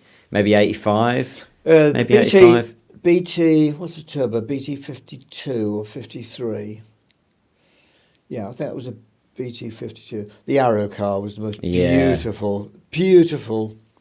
If anybody is ever watching this, I don't care what they say about modern machinery. I have a BMW book, and it has all the history of the development of that engine. Yeah. I was at Motorsport in Germany. In Munich?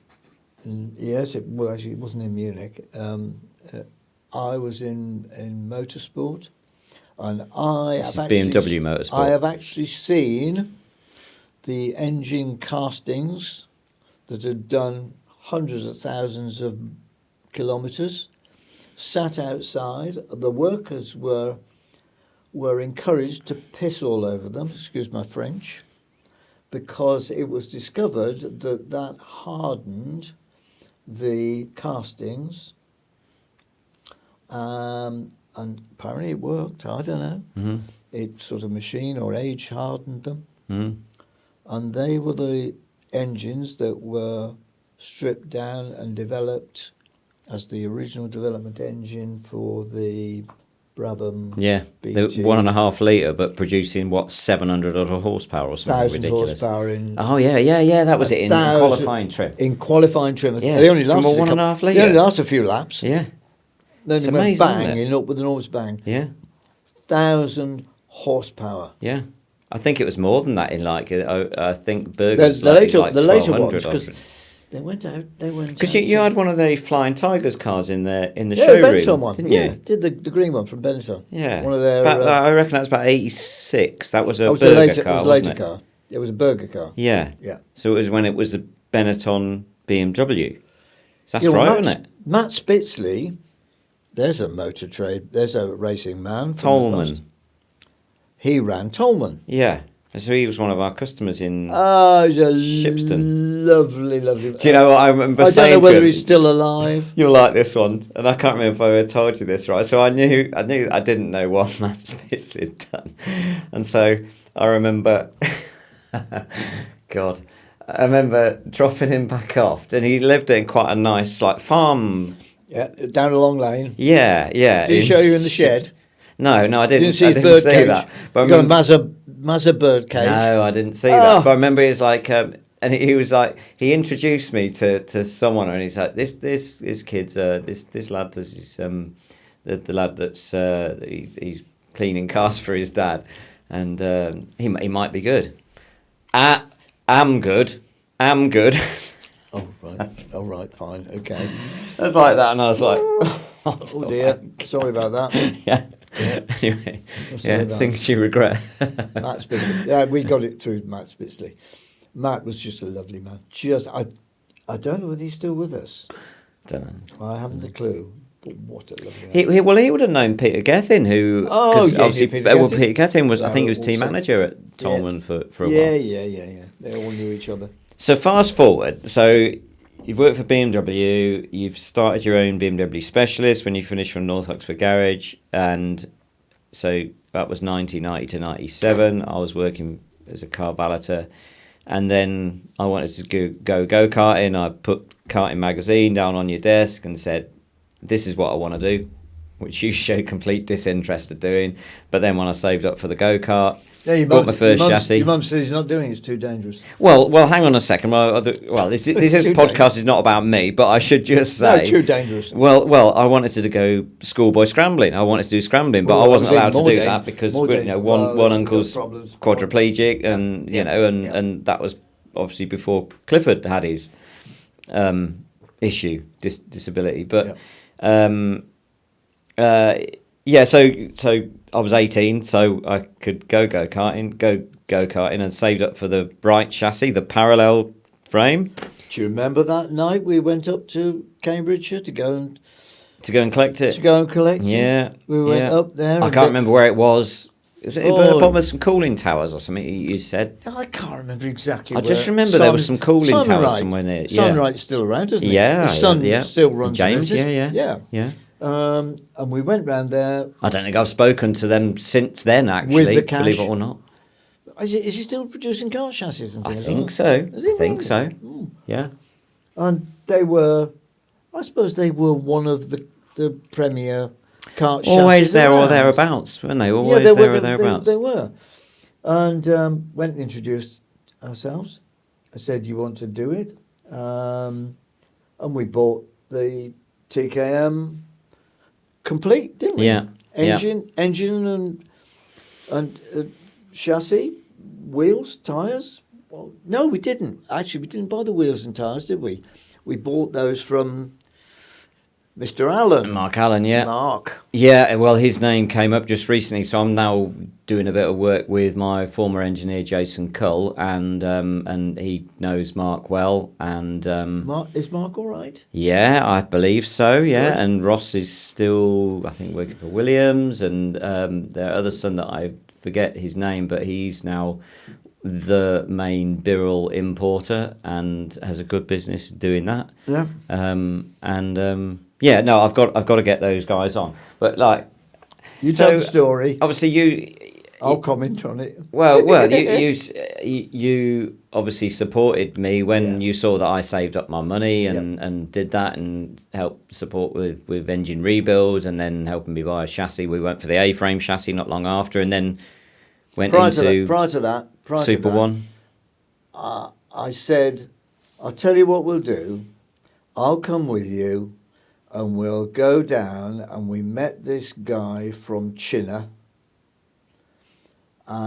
who was a top training whatever guru, Gary Chapman. Yeah. And he's only just down the road, and we went to, what the hell was that name of that? Rye House in Hodston, near Hertfordshire. Pro Train. Still going.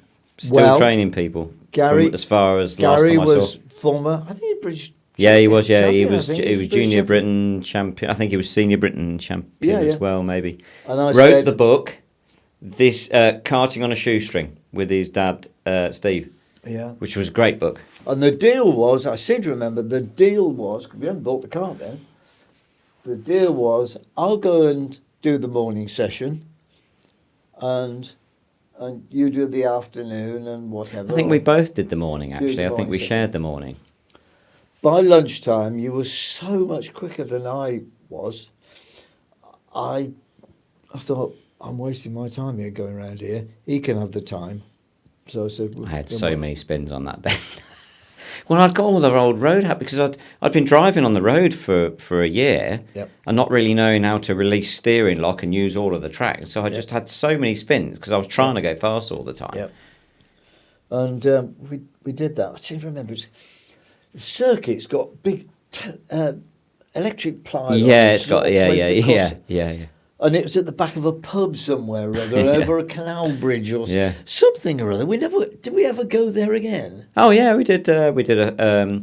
Well, I, who was it I was speaking to? I did a podcast with Bryce Wilson, and we were talking about memorable moments, and it was very when we did a Super One qualifying. That was when all the lads were there, and Jensen Button was there when he had the number 1 plate in junior TKM, and it would have been right at the end. So that would have been sort of December of about 90. I wanted to say about 91ish, something like that. Whenever it was, I think it was 91, and with a black and yellow helmet, and just like that kid was, and a white just scarf, good. And a white scarf that used to be flown in the Did the he? breeze. You used to have a scarf? I can't remember the scarf. Yeah, I do. But yeah, the kid was so good.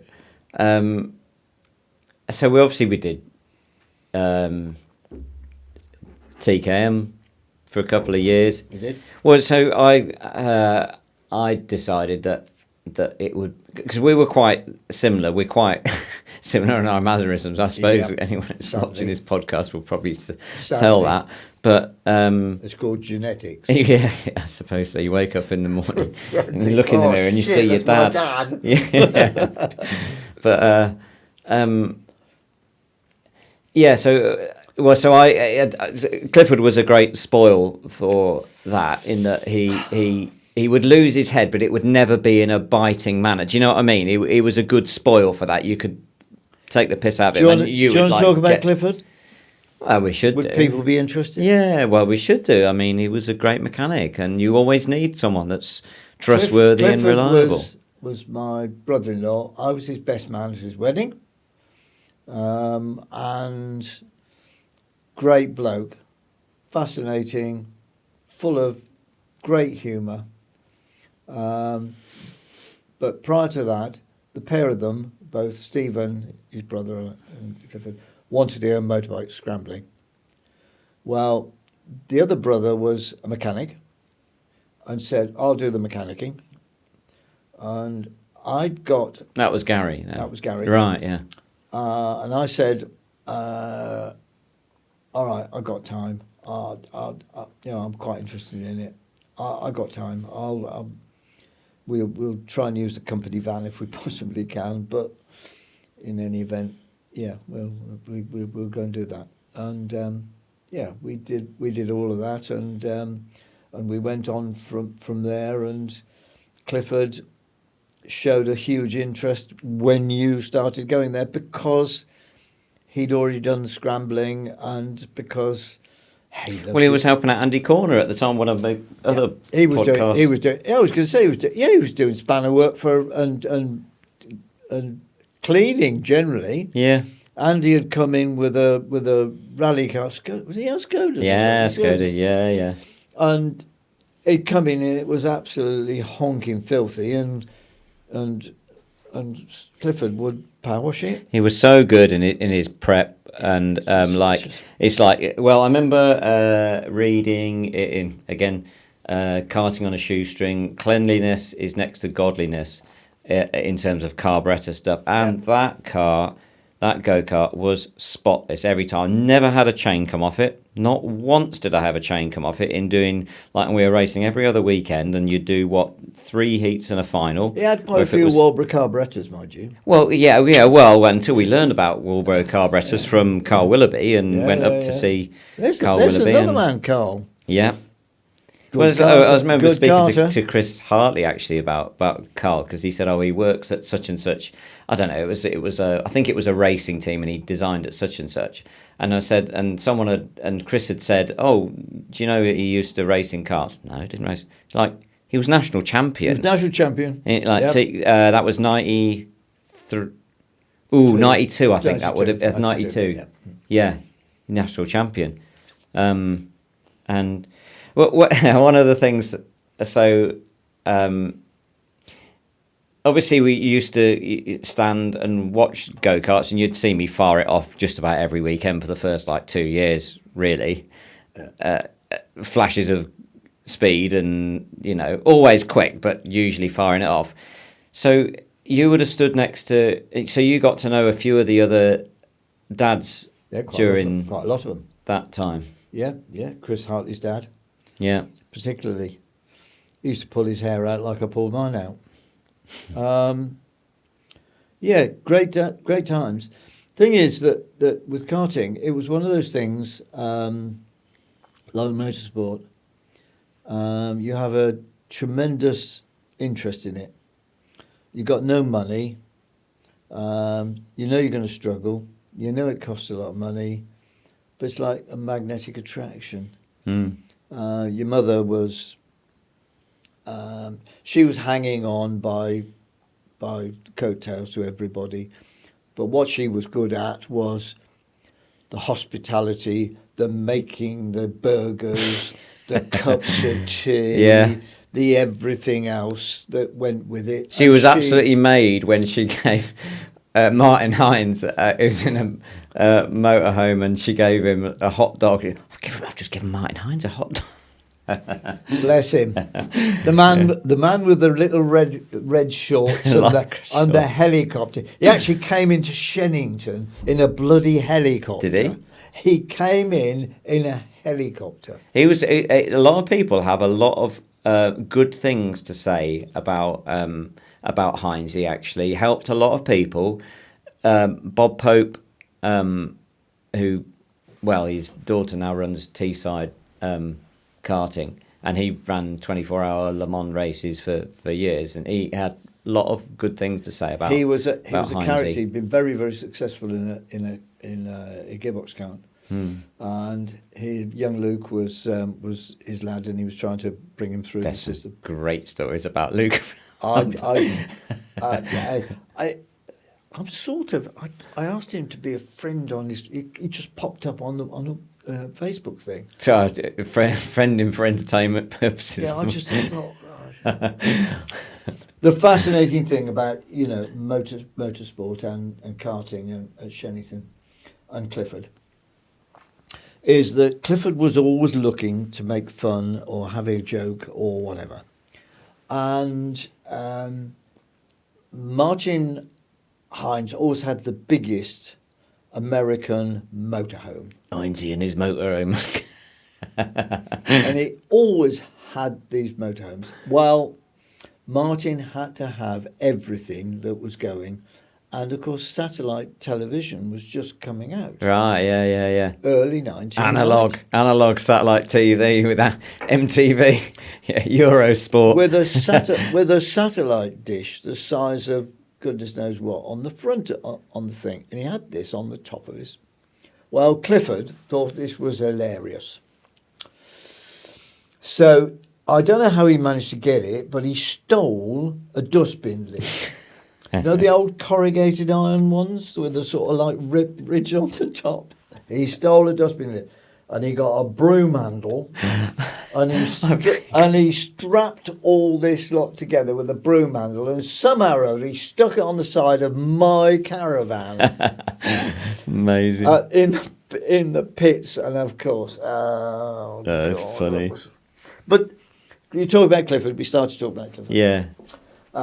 Clifford was into everything, and he had these little remote control cars, and he was a bit like the Pied Piper of Hamelin. Yeah. Because in the summer he'd go round with these massive petrol. They'd be like the nitro cars, weren't they? Like the Kyosho things. Yeah, I'd forgotten about that. Well, actually. Clifford would have these, and of course all the cadets, and you can name as many cadets as you like who are actually won world championships and multiple world champions. Absolutely. Mike Conway, what's he doing? It was at Le Mans over the weekend. No. You were showing it. Oh God, I'm showing my lack of knowledge. I do know he's still around, and he is involved in the sport. I think it's something to do with go-karts again. But, is he? Sorry. I thought I might be all completely wrong. I thought he was at. Anyway, there are an awful lot of them around, including. Maybe he is. God. Anyway, sorry. Including a guy who always had a yellow helmet and won a few world championships. He was also one of the little kids who used to follow Clifford around because he got the remote control cars. Yeah, that's right. And Clifford, of course, loved it. Yeah. And he'd let the kids have a go with his control box. Yeah, yeah. And it would go over and they were all there. All Yeah. these kids got, well, Yeah. before long, of course, they'd all got their own. Yeah. And it was just like, he got this attraction. He loved, in the nicest possible way, he loved being with young people. Yeah. And he really, really enjoyed it. Yeah. And I remember him really fondly for that. And he put heart and soul into it. Yeah. Yeah, he did absolutely heart and soul into it. Yeah. And even Yeah. when we got into Vauxhall Junior, Yeah. and we were doing it. Oh God, we were doing it on a shoestring. Yeah. He'd be there on a summer's evening at 9 and 10 o'clock at night. Yeah, I was away bloody rutting. Yeah, well. Yeah, well, I kind of lost my way a little bit there because I've discovered girls at the age of 18. Well, we converted some of the lock-up garages out to be workshop, because originally working in the garage, and of course it wasn't really the thing to have all that. So we converted those and we painted it all and got a pair of doors and did it, and it looked all right. Yeah, it was a full okay. flat floor, built-in flat floor, wasn't it? Yeah. And we don't know what happened, but something caught fire. Oh, I know what happened. He was so Was he decanting petrol somewhere? Correct. Yeah. He was emptying the fuel tank, and it was it would have been a winter's evening, and I came round the back of the garage and to see Clifford in his overalls, in the old Norton carriage overalls, running towards me with blood coming down his face, saying, "Get out, get out." And we were like, "What the hell?" And we thought he was being attacked. We thought, "What the hell's going on?" He's being attacked by someone. It was like, so we were like on guard. So like he's expecting like a load of thugs to be chasing after him. And then so we were like, "What the hell's going on?" And then we went round. There's been a fire. There's been a fire.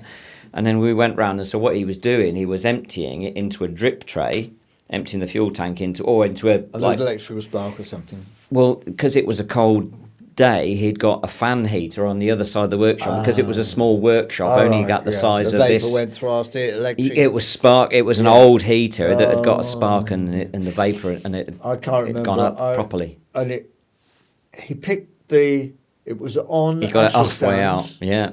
And he picked the car up. Yeah. And dragged it out of the workshop. Yeah. God knows how. Got halfway out of the workshop. Yeah. Yeah. God knows how. Yeah. But it's that sort of man. Miss him terribly. Yeah. And there are a lot of people who. Well, Robbie Kerr when his funeral. Robbie Kerr sent a message, and he was racing at Monaco that weekend. That probably in A1. I don't know what he was racing in. It's probably A1 GP or something like that. He was racing at Monaco, and he said, "Sorry, I can't be there because I'm racing at Monaco." And that was a nice thing that he sent when it was Clifford's funeral. But another story that is quite... You've got a legendary way sometimes of saying a perfectly badly timed thing at the right time. I have. Just for comedy value. So the good story, and I'll let you tell it because it's an amazing story. So we're racing, we do Class B Vauxhall Junior in 96. Yeah. And frankly speaking, excuse my French, but I'm wanking around really. But to be fair, I'd gone from karting, which we were fighting for a national championship, and then into car racing, and we'd in Class B. Toka package, Class B, and it got like all of the really quick kids in. But I'm thinking, well, Class B, the car was, okay, it was controlled. Dampers were Bilstein dampers, and only a certain number. I think it was six tires. Last year's chassis. Well, no. Well, the chassis wasn't really updated, but it was controlled. That you weren't allowed to put Evo dampers on or whatever you could, or Penske dampers or whatever. Yeah.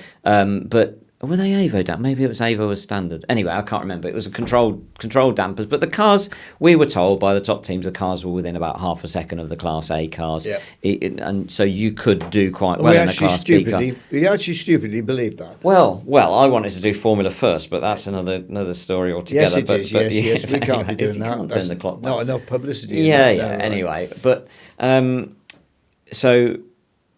We got there in the end. We did get on the podium. We did win a race eventually in Class B on the very last thing. Absolutely. Defending like crazy from Stuart Smith and finished third in that. And then 97 came and big high hopes to get on. And obviously, run out of money. Yeah, run out of money halfway through. Business Big wasn't time. going so well. But I've mentioned this on podcasts before. But ran out of money at.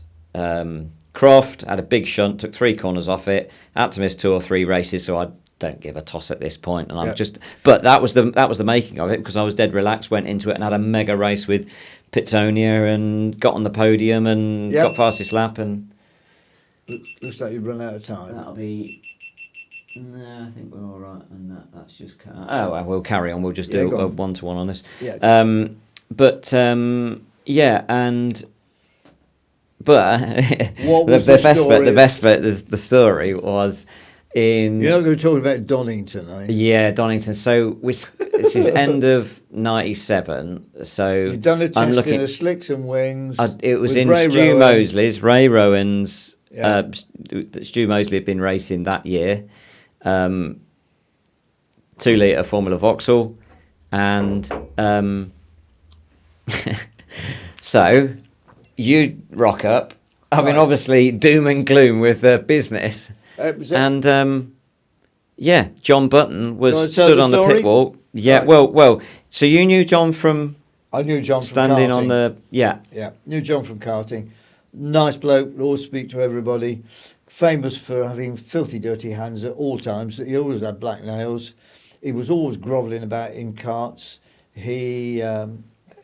Somehow or other he produced something that was rather special for his son to drive, because he was always a front runner. Bloody good engines, Rocket Motorsport engines. Yeah. So got to know John. Just a nice bloke. Just hello and how are you? How's things and all this sort of stuff. So I'd got the business. We were spectacularly running out of money. We'd had a few setbacks with the cars, mainly at £1,000 a corner, 3 corners off at Croft, and £3,000, and I got a pot to in, and we were really struggling, but we were trying to make ends meet, and there was a test with Ray Rowan in this car. And I was supposed to be at Donington to come and see you. Something had come up. I was bloody late. I rocked up, and it was afternoon, and the diff had gone hot, I think, on the car you were testing. Okay. But I went in to speak to Ray Rowan, and he said, "Well, I've got to tell you, boy." He put in a time that would actually have put him on the front row, because the time he did was so and so and so. And he got the sheets out, he showed me. I said, "Well, that's pretty quick." He said, "Yeah." I said, "All right, it's difficult to say, but if you can raise the budget, yeah, you can race the car, and you'll do well. It just needs somebody to make sure that he's all right and put him on the straight and narrow." So I thought, I ain't got any money, and I didn't tell him that. And I'm a bit despondent. And anyway, at the corner of my eye, across the pits, I see this familiar figure that stood with a stopwatch on the pit wall. And there's a couple of Formula Fords tearing around, all over each other. These 2 kids were. Well, I assume they were kids. So I went across and I tapped him on the shoulder, and he said, "Oh, hello. How are you?" I said, I'm very well. What are you doing up here? He said, "Well, I got my boy up here, and he's in that Formula Ford."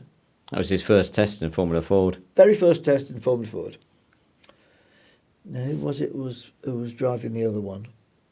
He said he's following. I can't. It was Derek Hayes was his teammate the following year, but I don't know if he'd have been there in that. He was following this guy who'd been very successful in the Formula Ford that season, and you couldn't. In his words, you couldn't put a fag paper between them, and he was right, because they were trying really hard, and neither got any advantage. And I said, "Oh, I'm glad to see you doing all right." And he said, "Yeah." He said, "Yeah." He said, "I'm doing all right." He said, "But I've run out of money." I said, "I've got to tell you, mate, I'm about to go bust." And he said, "Yeah." He said, "We've got one chance at it.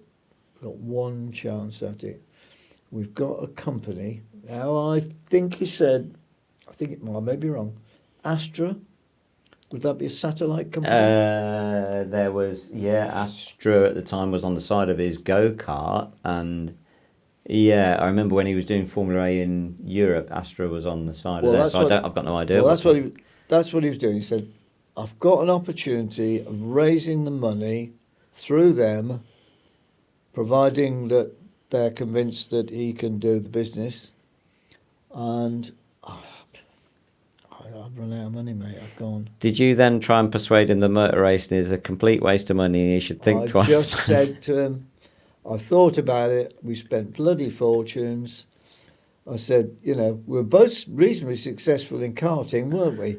But, motor racing, it's a complete waste of money, isn't it? And he looked at me and he just shrugged his shoulders, and that was all that.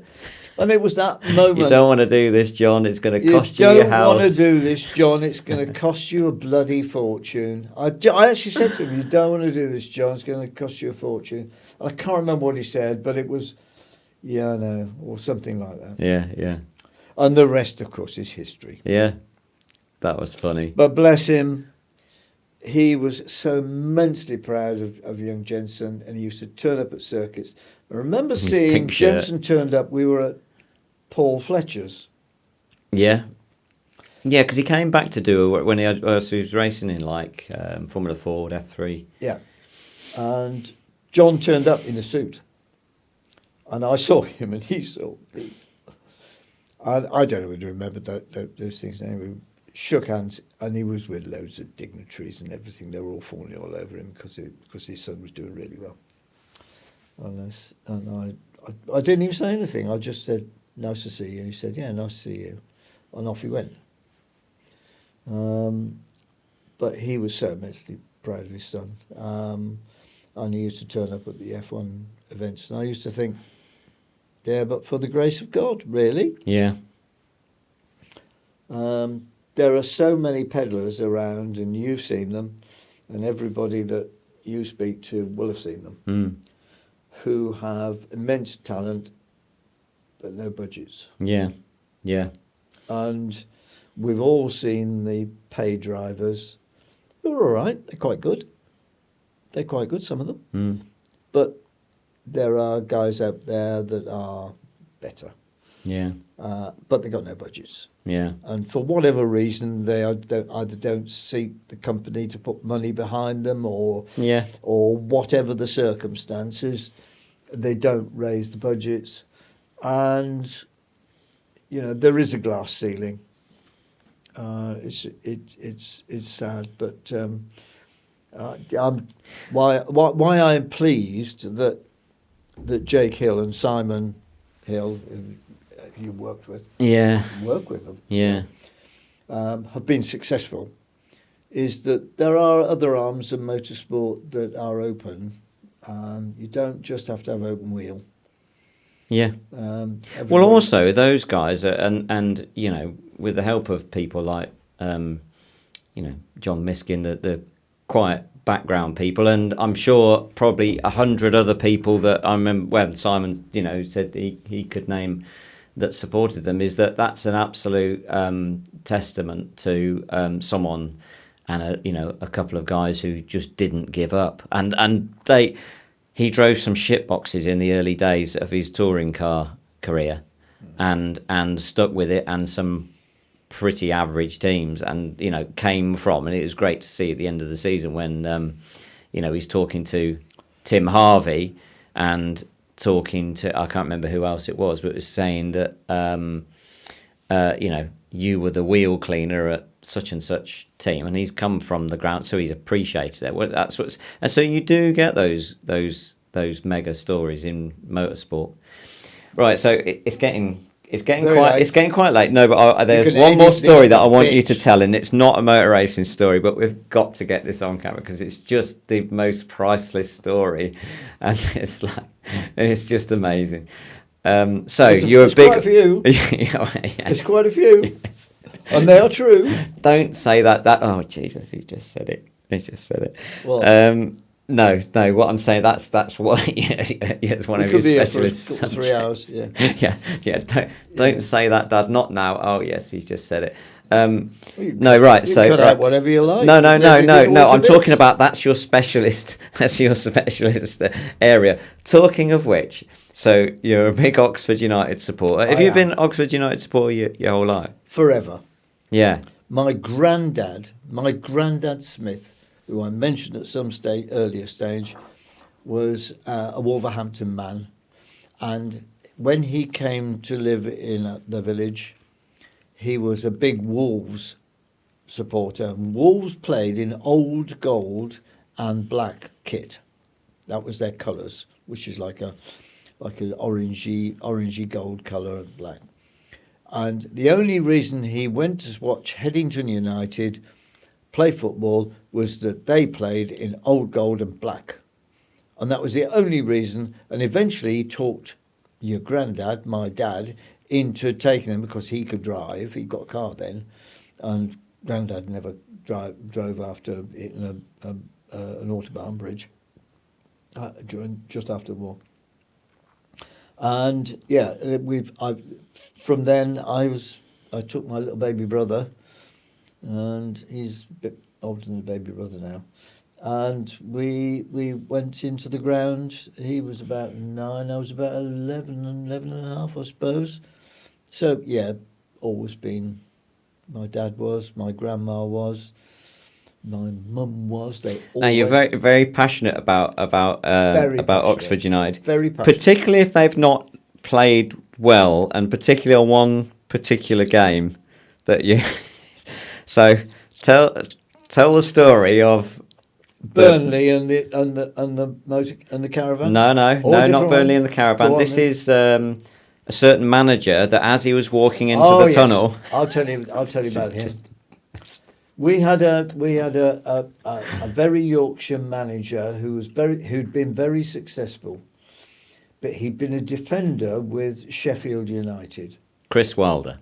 His name's Chris Wilder. He's actually a nice bloke, but I didn't think so at the time. So we've got another bloody draw, and where we are, season ticket holders are right behind the home dugout. And they have to go across the front of us and down the walk of shame down to get back to the dressing rooms. And I'd had enough, really. And what was the score? It was not 2-0 or something against them. No, it was. Oh, I don't know. We'd lost 1-0 or 2-0 or something or other, and we hadn't had a bloody shot all game. And the background to that is quite simple: is that Oxford United were employing at the time a defensive coach, a goalkeeping coach. Chris Wilder was the manager, and he'd been defender with Sheffield United. Right. So we are a defended-minded bloody club, and it's awful to watch. It might get you a point or two, but it's horrible to watch. I'd rather somebody have a go than.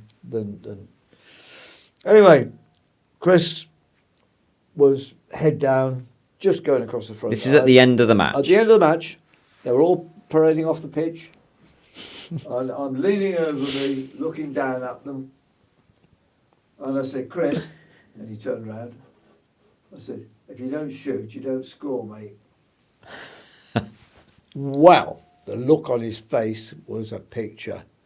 And I was frightened because he immediately turned, and the look on his face, I touched the one nerve that he got left. Specialist subject. Specialist subject, how to wind up the manager. And I thought he was going to come back and tear my face off. And he did. He went to come back, and he had to be restrained by several stewards and several of the players. Well, I particularly like the bit when so he's effing and jeffing at you. What do you know about football? What do you know about fucking football? But then, so didn't you say the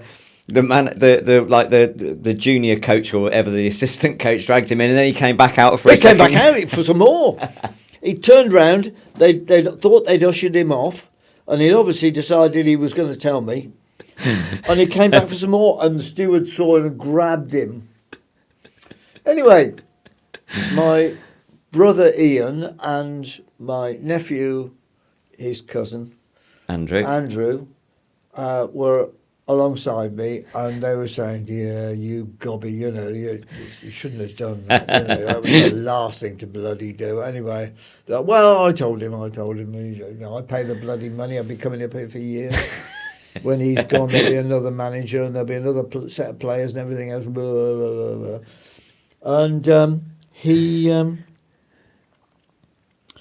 I got a call from the then chairman. Well, hang on a second. Don't forget about the forums that had happened. So Andrew's on the forums, isn't he? Oh, yeah, Andrew's on He's on the forums, and there's this, like, it blows up because this has been reported as an incident then. The grey-haired, the white-haired bloke.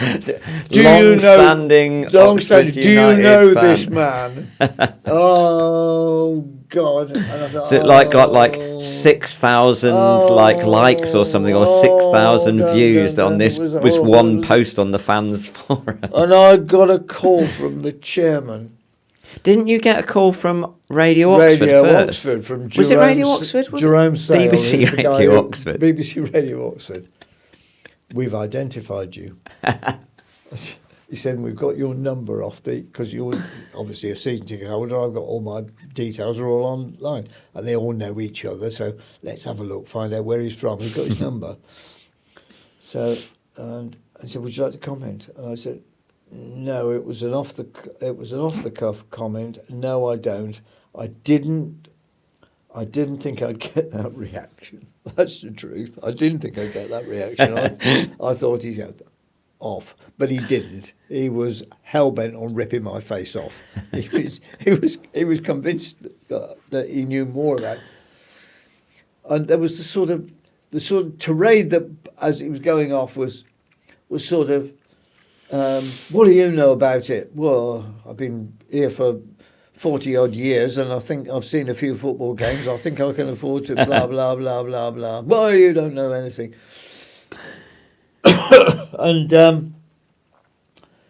and I refused. I declined to put anything on give them an interview.